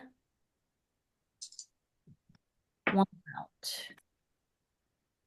One in, one out. And there, now I don't have to make a decision. It's doing everything. All right. Now let's go ahead and activate. It's not going to look right for you because I think you're, hold on, let me get this closer. Because I think it reverses on the screen. But like I said, I look at it like a clock. I start at the center, I draw down to 6 o'clock. Okay. Oh, wait a minute. Before I even do that, let's say, you have a lot of blue lace agate. Here, let's fill this in. We're going to do 12 pieces. Everything in the energy world is broken down into replications of 3. 3, 6, 9, 12. Okay. Now you can put even more crystals in here. So if you build this and you give it 7 to 10 days and it's like, I don't really know if this is working, you could add amethyst. Because what is one good benefit of amethyst because of the iron? Grounding. Grounding and protective. Amethyst is always good on the outside because it creates a protective energy so that all of this can go to work. So you could build this and then give it 7 to 10 days and then decide to add amethyst on the outside. Okay, see how that works? All right, and then as you're activating it, you're saying the intention over and over and over again. Okay, so soothing and calming energies for planet Earth resulting in harmony. Soothing and calming energies for planet Earth resulting in harmony. Soothing and calming energies for planet Earth resulting in harmony. All right, that's one round.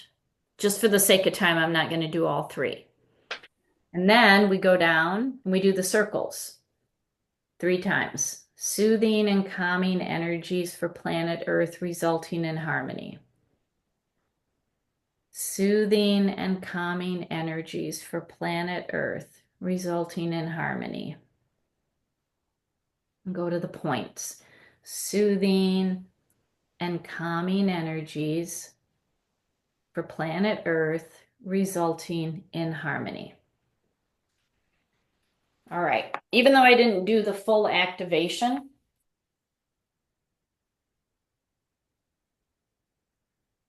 is this activated? Yeah, it actually is. You can take your pendulum and test it. Okay.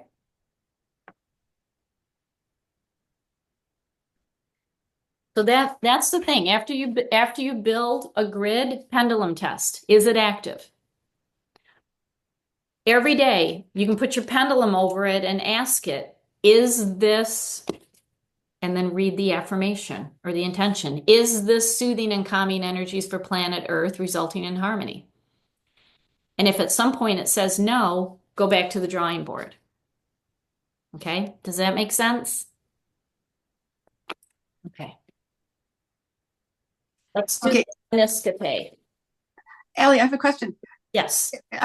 Does this work incrementally? For instance, if we add the amethyst on the outside, and after a week we're feeling like there's some change, but we'd like to amplify that. Can you put another ring around of something that would, because you're talking about toppling from the inside out, that is there another, I mean, would it help to add more rings, like an internal flower of life?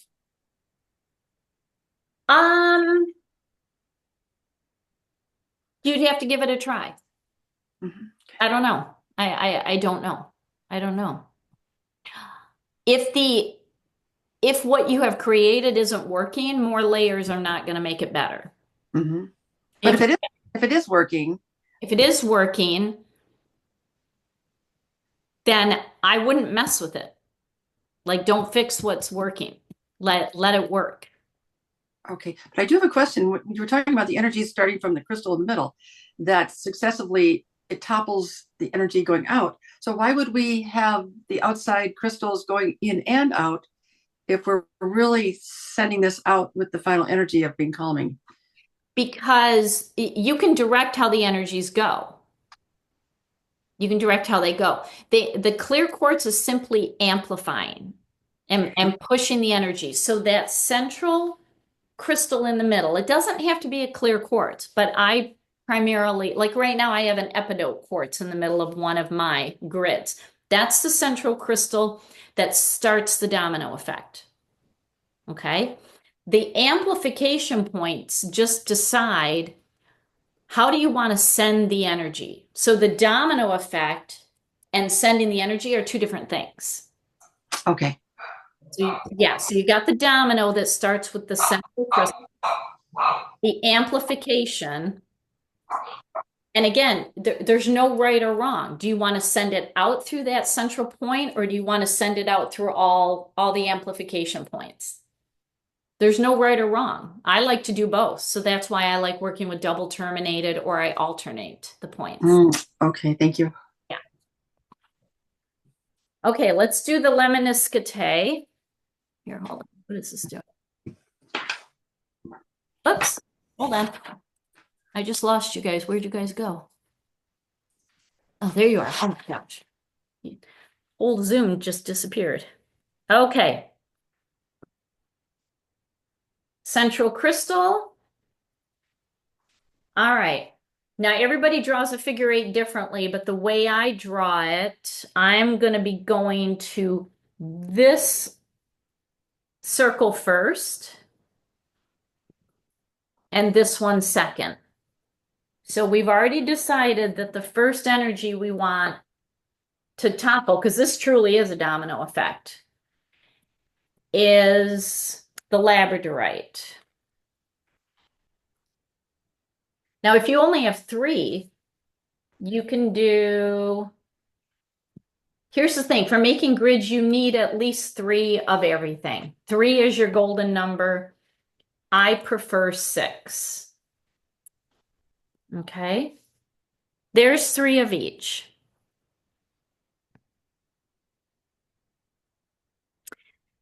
Now, here's an interesting thought that just popped into my head. What if we alternated? What does that domino effect do? Does anybody want to guess?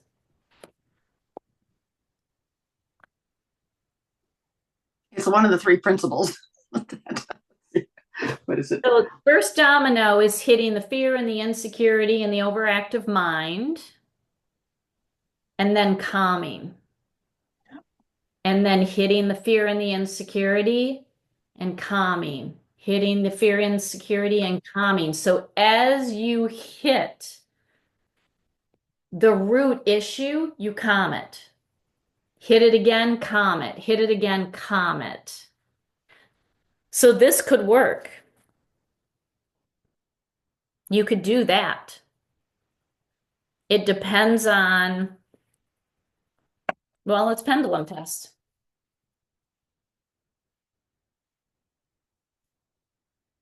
Let's see, how do I want to ask this? Is this grid beneficial for alternating the crystals back and forth? Oh, it says no.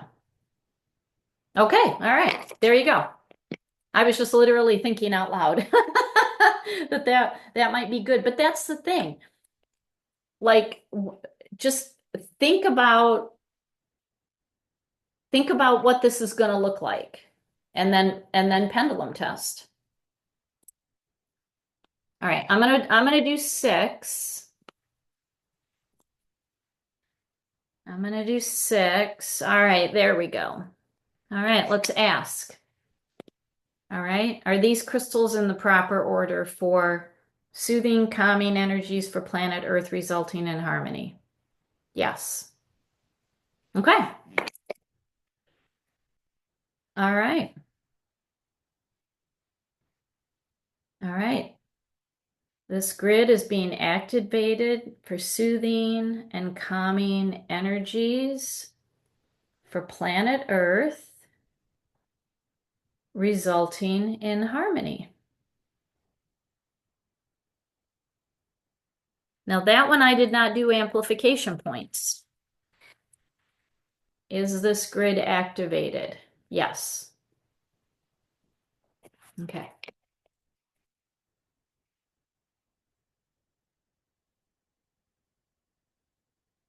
Let's do some amplification and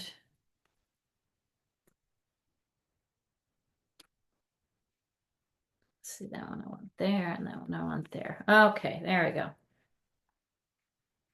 go. Okay. Soothing and calming energies for planet Earth, resulting in harmony. Is that even stronger? Yes. Okay.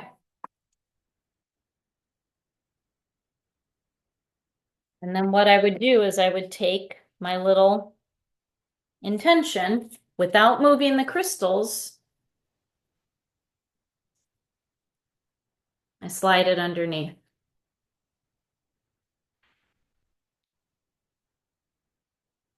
You could even put a picture of the planet underneath if you wanted to. Okay. Any questions about that?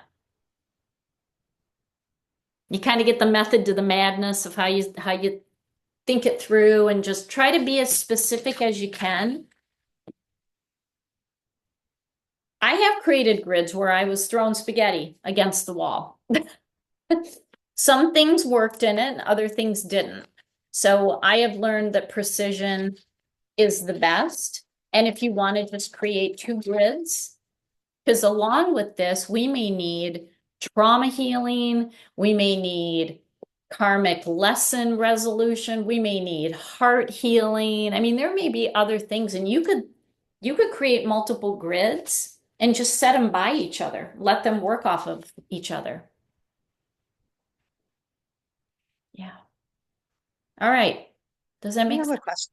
Yeah. I have a question. I have to leave at noon, Okay. so I was hoping to get a little more information about your crystal sale tonight. The time and how do I access it? Oh, on Facebook, Okay. the page is called Manifested Harmony. Oh, I know that one. Yep.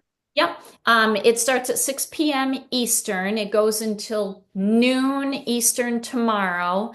And I'm going to have 4 posts, and there's photos and there's videos. And if you like a crystal, you just have to comment with the crystal number and the price. And it's first come, first serve. If you claim it, you get it.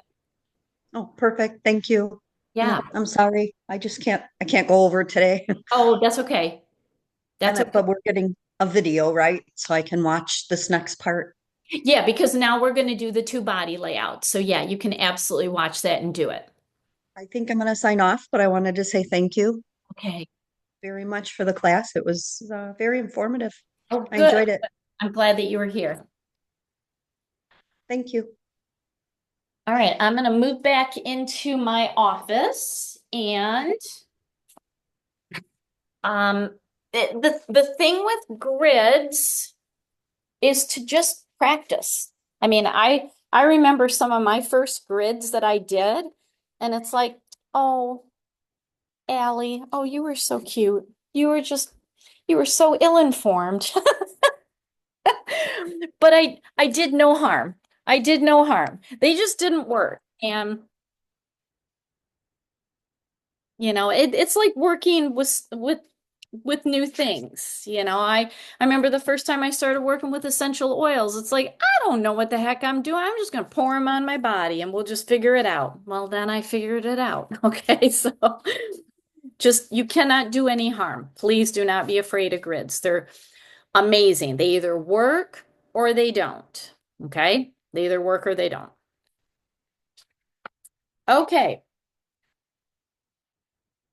We're going to do 2 body layouts. Okay? So are you all in a location where you can lay down either on the floor, on a couch, on a bed? You can turn your cameras off. You don't have to have your cameras on for this.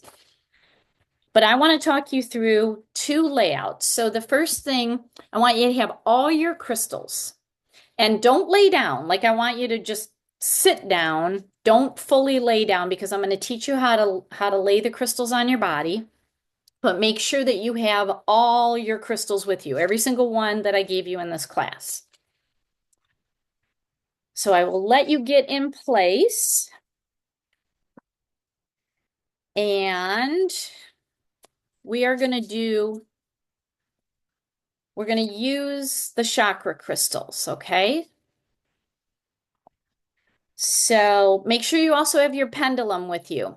Okay, sorry, I forgot to mention that. Make sure you have your pendulum with you because after this layout, before the second one, I want you to test your chakras. All right, so what I want you to do is we apply crystals to the body from the bottom of our body, whether it's your feet or your hips, going all the way up to the crown. And then when we take them off, we do the reverse, crown to the bottom. All right, so what I want you to do is take your black tourmaline and your smoky quartz and put that anywhere between your feet and like the top of your legs. So I like to put them between my legs. So maybe you can put the black tourmaline between your ankles and the smoky quartz between your knees. Okay, so go ahead and get those crystals in place.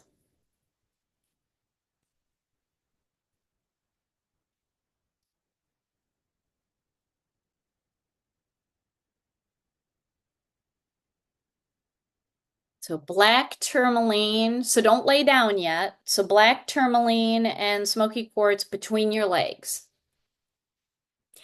Now, there's two ways as you're laying down that you can have the crystals available to put on your body. You can either hold them in your hand, if you can hold all of them, or you can line them up next to you so that when you lay down, you just reach over and grab them. With small tumbled polished crystals, sometimes they slide off the body if you lay them on top of clothing. So for like sacral, solar plexus, heart, you may need to put them underneath your clothing so that they're more secure. So 2 inches below your belly button, like you usually where the, your pants sit, that's where you're going to put your carnelian. Okay, so go ahead and put your carnelian in place. Dobby's playing with a crystal. Dobby, where'd you get that? Where'd you get that? You stole that, didn't you? I know you did. All right, the yellow citrine you're going to put on your stomach. Now you can go ahead, you can start laying back. Put the yellow citrine on your stomach.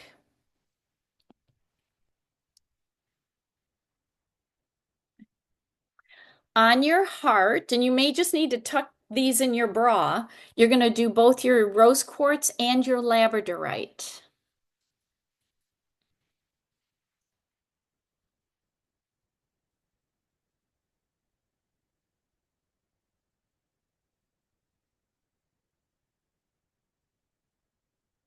On your throat, put your blue lace agate, the light blue crystal.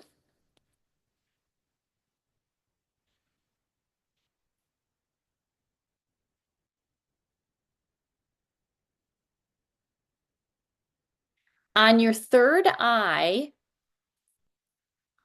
you're going to need to balance these and put them close together, but put both the sodalite and the amethyst on your third eye forehead.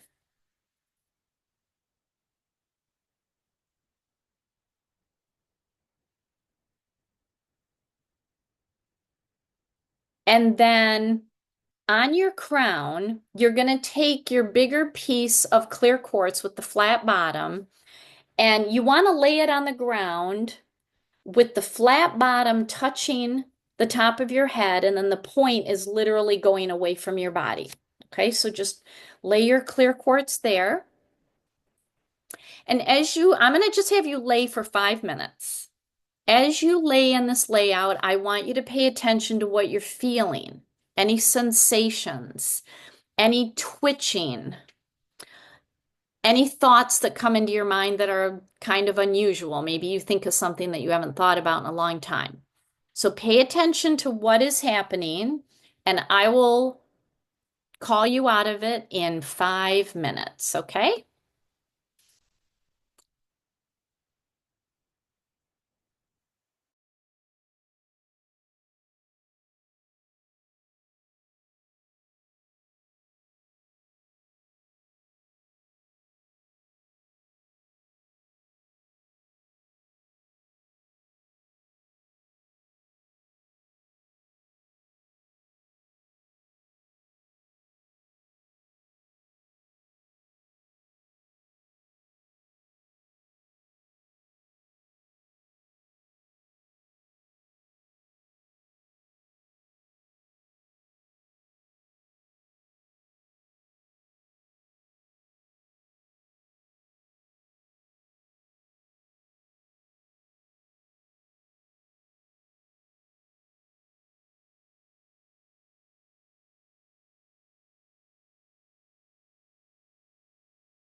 Okay, don't sit up just yet. Go ahead and remove the crystals in reverse order, starting with your crown and then working your way down the body. And when you get all the crystals removed, I want you to pendulum test your chakras and see if there is a difference compared to where your chakras were when we started the class this morning.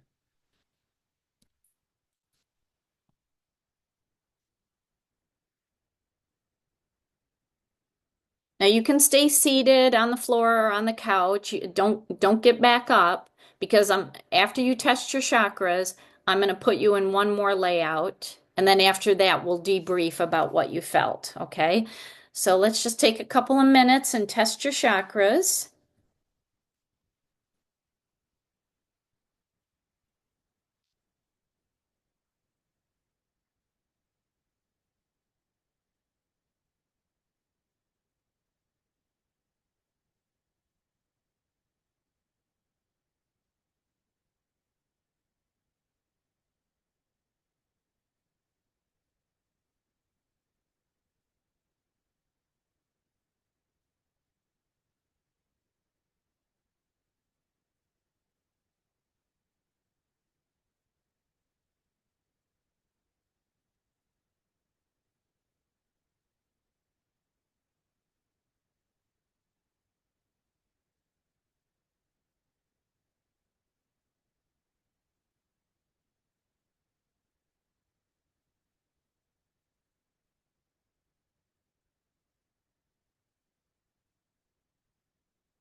All right, if you're done with that, our next layout is you're just going to need the small clear quartz points, the 6 that came with your crystals.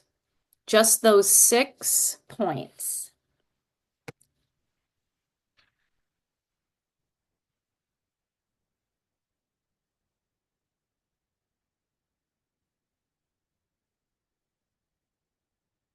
And if you want, you can use the bigger one with the flat bottom.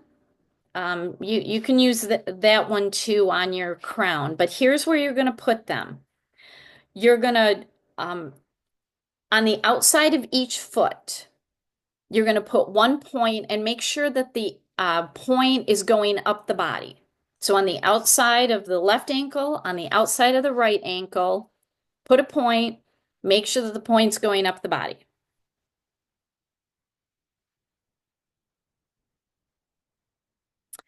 And then you can go ahead and lay down. Make sure you have the crystals in your hand.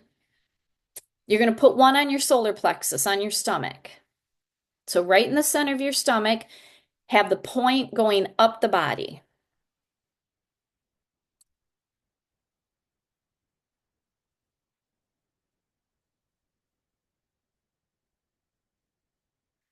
Then you're going to put a point above each shoulder. So it's going to lay on the ground, point going up the body. So a point on the above the left shoulder and a point above the right shoulder.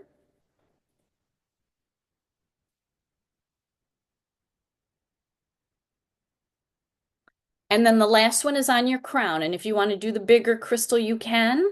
But again, it's laying on the ground, point going away from the body. So 6 clear points, all pointed up the body, outside of your ankles, your stomach, above each shoulder, and on the crown. I'm going to have you lay in it for 5 minutes. Pay attention to what you feel, and if you feel anything different from the prior layout,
Okay, you can go ahead and remove the crystals from crown and work your way on down to your ankles.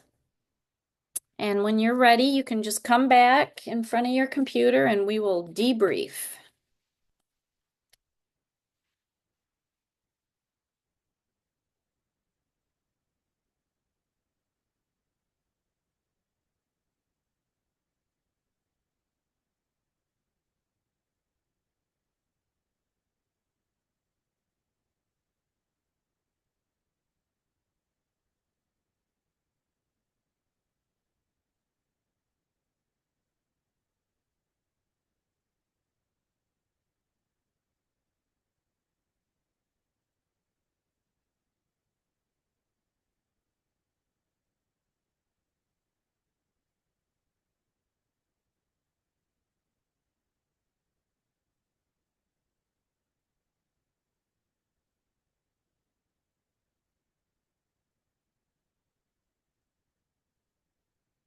All right.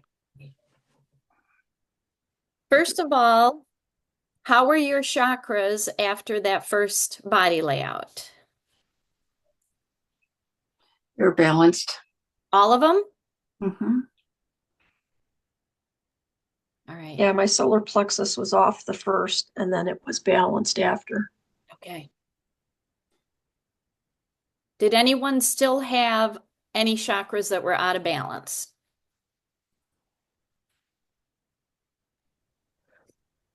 Mine are, but I think it's because I'm like working on a sinus infection, so the whole body's just out of whack. Yeah. So it was really hard. I couldn't really do them because I couldn't lay there because there was just lots of phlegm and Okay. coughing. So Okay.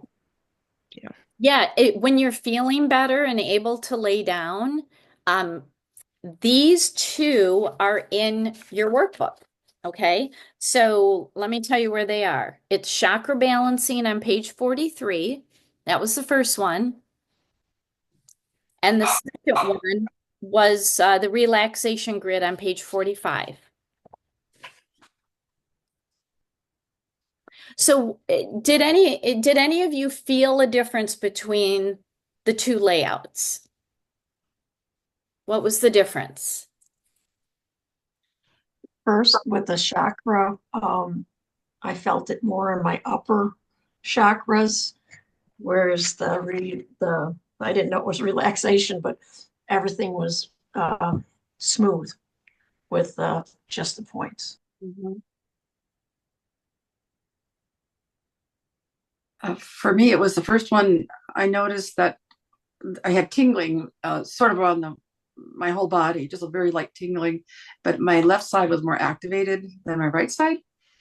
And then the second one, it was almost like I had a central axis with everything flowing smoothly, but I still had tingling throughout kind of the outside of my body. Yeah, so the second one with just being clear quartz, just silica, its only job is to move chi energy. Mhm. That's it. That's its only job. My first one, I felt like my throat was like closing up. I mean, it was kind of a weird feeling. And my ears started ringing. So yeah, so your clairaudient channels are trying to open, and there's something going on with your throat, and the crystal's trying to correct it. Yeah. And then the second one, my left knee was really like jerky. Like it was kept moving. Yeah, So, so when there are energy blocks and energy releasing, it can come through in twitching. And okay. it's like the energy's trying to release. So something in the knee is releasing. So you could certainly, later today or, tomorrow, work on both those areas. I mean, you could just lay on the couch and just put your blue lace agate on your throat and just do that. And Okay. you could take all your quartz crystals and surround your knee, like and just literally laser fire them into your knee and let it release what it's trying to release. Well, I just had surgery 3 months ago, a knee replacement. So There you go. that's probably what it is. So, Yep. Because anytime the body is cut, that's an energy invasion that needs to be Yeah. healed. Yeah. There you go. That's what wow, that's cool that you felt that. That energy is trying to release, and that's a healing. That's a healing aspect. Mm. Very cool. It was interesting for me because for me, the first one was very relaxing. The second one was very energizing. Yeah. Interesting. And that just shows how we all respond differently. Mhm. Yeah. Yeah. We all respond differently. So the more you work with them, you can certainly take the explanations that I've given you. You can even go deeper. I mean, there's so many online places that describe crystals and so many books, but where you really get the knowledge is just when you work with them and pay attention to how you're feeling and what's happening. Yeah. Cool. Very, very cool. All right. So yeah, so those are in your workbook, and I've given you other layouts that you are welcome to try, but I really recommend either tweaking them to what you need or coming up with your own. Like, I mentioned laying blue lace agate all over your body, especially if you feel like you have a lot of inflammation or you have some nervous system dysregulation. Just cover yourself in blue lace agate and see how you feel. And that can be powerful. But doing either of these two layouts, and the reason that I had you do these two is that I know you have the crystals because I sent them to you, but they are easy. Your chakras balanced in 5 minutes. I can guarantee you your chakras balanced within 30 seconds. But sometimes we like the justification of, well, I'm lying in a crystal layout. I need 30 minutes. Now, the crystals are like, no, I got it taken care of in under 30 seconds. But if you need your Kelgon moment, if you need to lay out for 30 minutes, take it because it feels great. But that's how fast crystals work. They balance your chakras that fast. Now we go out into the world. We get thrown off balance unless we have crystals in our pocket and we're drinking crystal water. And that's why very short layouts done with frequency are going to keep you balanced. I mean, it's the same thing I say with essential oils. One drop with frequency is what you need, not pour 20 drops on yourself and think it's going to last 24 hours. It's short spurts with frequency. That's where the beauty comes in. And that's when you really start noticing the shifts because crystals are subtle. But you start doing something every day, even for 5 minutes, you're going to look back in a month and it's like, oh, I'm sleeping better. I didn't know that I was sleeping better, but I am. I'm less anxious. Like I feel more grounded. It's subtle. Okay. All right.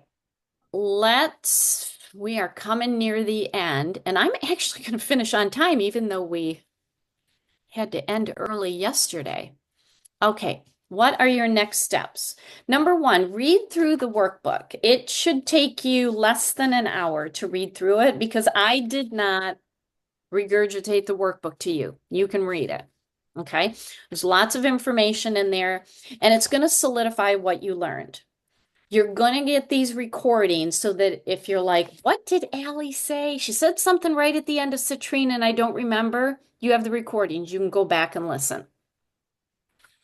These recordings are private on my YouTube page, so only those who have the link can watch them. So they're private. Nobody else is going to see them.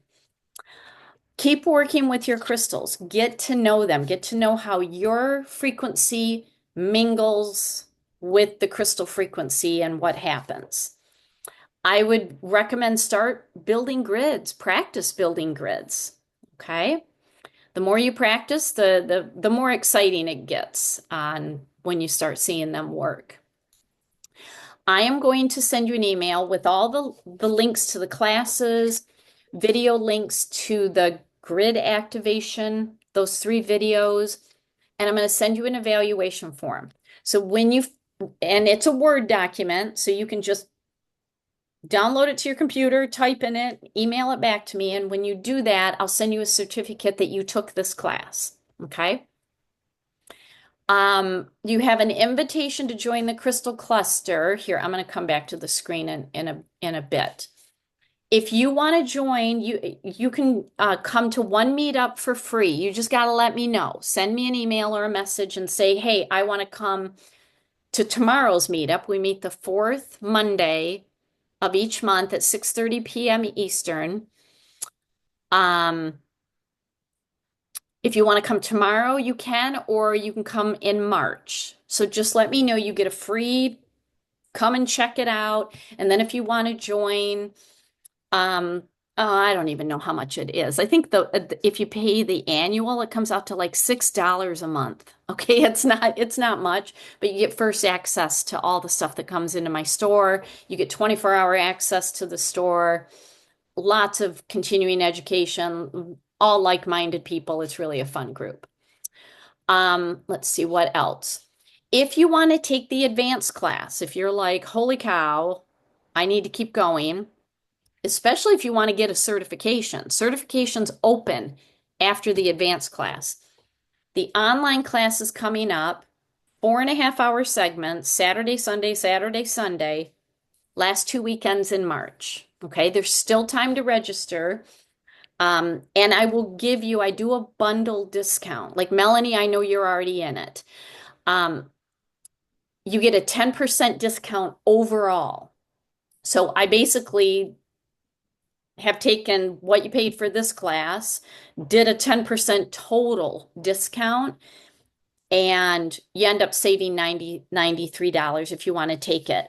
I would have to send you a private link to pay that because what's on my webpage right now is the full price for the class. So if you want to join, it's 18 hours of education. It is going very deep into the science and lots more. So consider that. I only teach these classes twice a year. So this will come back in October, the advanced class. And in the advanced class, I have information in your workbook about it, but we really, really get into some deep science, the formation of crystals. We get into more quantum physics, geology, sacred geometry. I go into fractals. You will come out having a completely different viewpoint of crystals, even now, based on what you have. I'll go through the master quartz. I go through about 25 advanced crystals that I feel are very important right now. We do greater work on the energy body. I add in more chakras. We do more advanced grids. I talk about advanced crystal tools and then crystal ethics. Oh, and I give you 2 hours of fake crystal education, which is the most depressing part of the class. And after the advanced class, these certifications open. With this class in the advanced, you're eligible to sit for the certified crystal healer. And it's super easy. It really is. You have 90 days from the advanced class to take an online quiz, 40 questions. No one has even remotely come anywhere close to failing, ever. It's open book, untimed. You have 2 opportunities to take it. It's super easy. You have to create a grid of your own creation and do a crystal session on someone of your own creation. Okay, that's it. You have 90 days to do that. It's a hard 90 days. If you blow the 90 days, that's it. There's no extension unless you're literally hospitalized for 2 of the 3 months. That's the exception. None of you have taken the animal class. Well, Dee, you did, and you already got certified. But if anybody takes the animal class and the advanced class, you can become a certified animal crystal healer. Okay.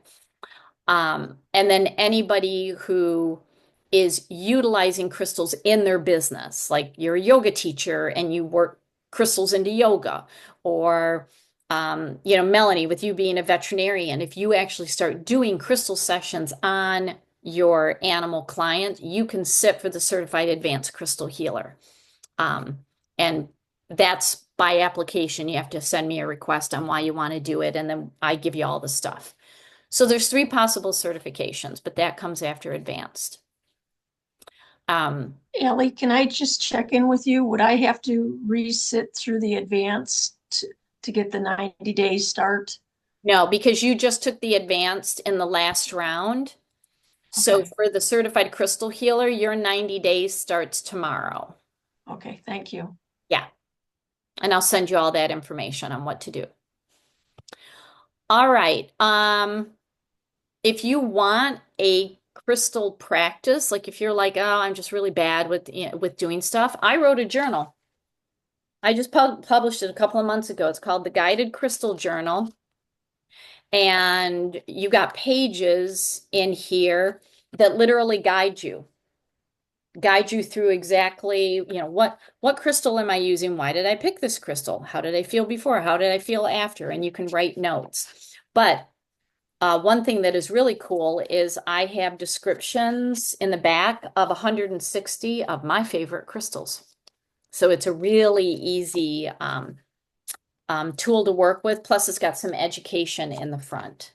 So if you want that, that's on my website, or you can just message me and I'll show you how to get it. I talked about the crystal cluster, and that is it. That is what I got. So, do you have any questions that you already haven't asked? Hey, Allie, for that crystal cluster, I sent a payment this morning through PayPal. Oh, I just haven't been online. So I will, Okay, well, it'll probably come in through as Keith Abbott because it's under my husband. okay. But if you see that, it's actually me. So, Okay. All right, good. Thanks for letting me know. Uh-huh. Um, I'll have to find you on Facebook. We'll have to friend each other, and then that's how I get you into the Facebook group. Okay, thank you. All right. And then I'll send you the link for tomorrow's meetup. We have Lisa Marie out of New Mexico. Is that where she's from? New Mexico? She's a silversmith coming in to talk about crystal jewelry. So I Okay. like having guest speakers. But we always have some topic that we focus on. But it's a time to ask questions and come in with aha moments. I mean, we just get together for an hour and just love on crystals the whole time. Okay. Ellie, what time is that Eastern? 6:30 Eastern. 6:30 Eastern. I could actually, let me see, 2 o'clock. Can I make it tomorrow? I'm just trying to think if I can make it tomorrow. If I can make it tomorrow, would I text you today to let you know that I would like to join tomorrow?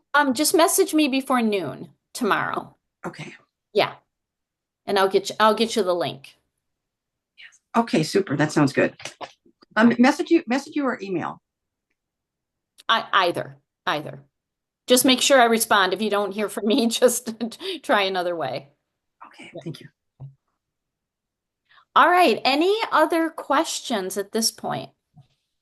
Allie, one of the ways that I can tend to relax is my body needs water. So I usually, hit the tub or something like that with baking soda, sea salt.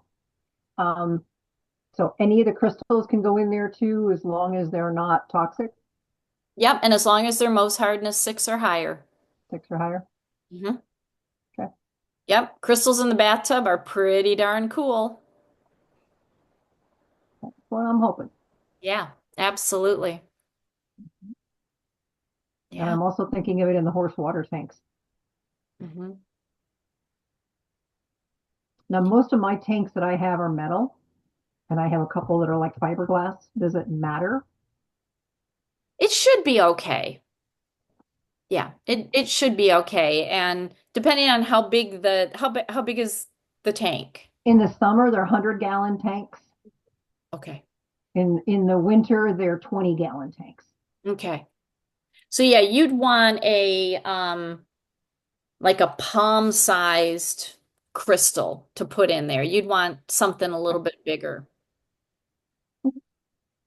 Yeah. Cool. Cool. All right.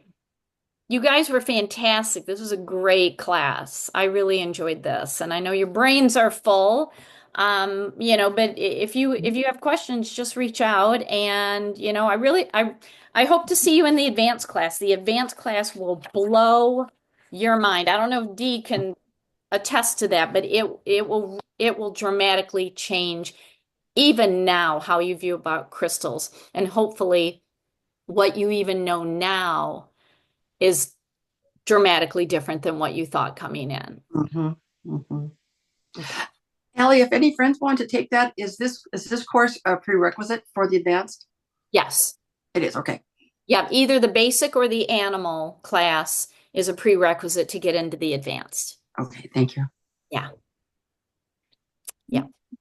All right. Thank you very much. I will get an email to you by tomorrow, sometime tomorrow. And yeah, thank you for being here. It was just fantastic to have you all here. It was Thank great. you. Thank you, Allie. Thanks, This was Allie. really good 2 days. All Thanks. right. Take care. Bye. You too. Bye. Thank you. Bye-bye.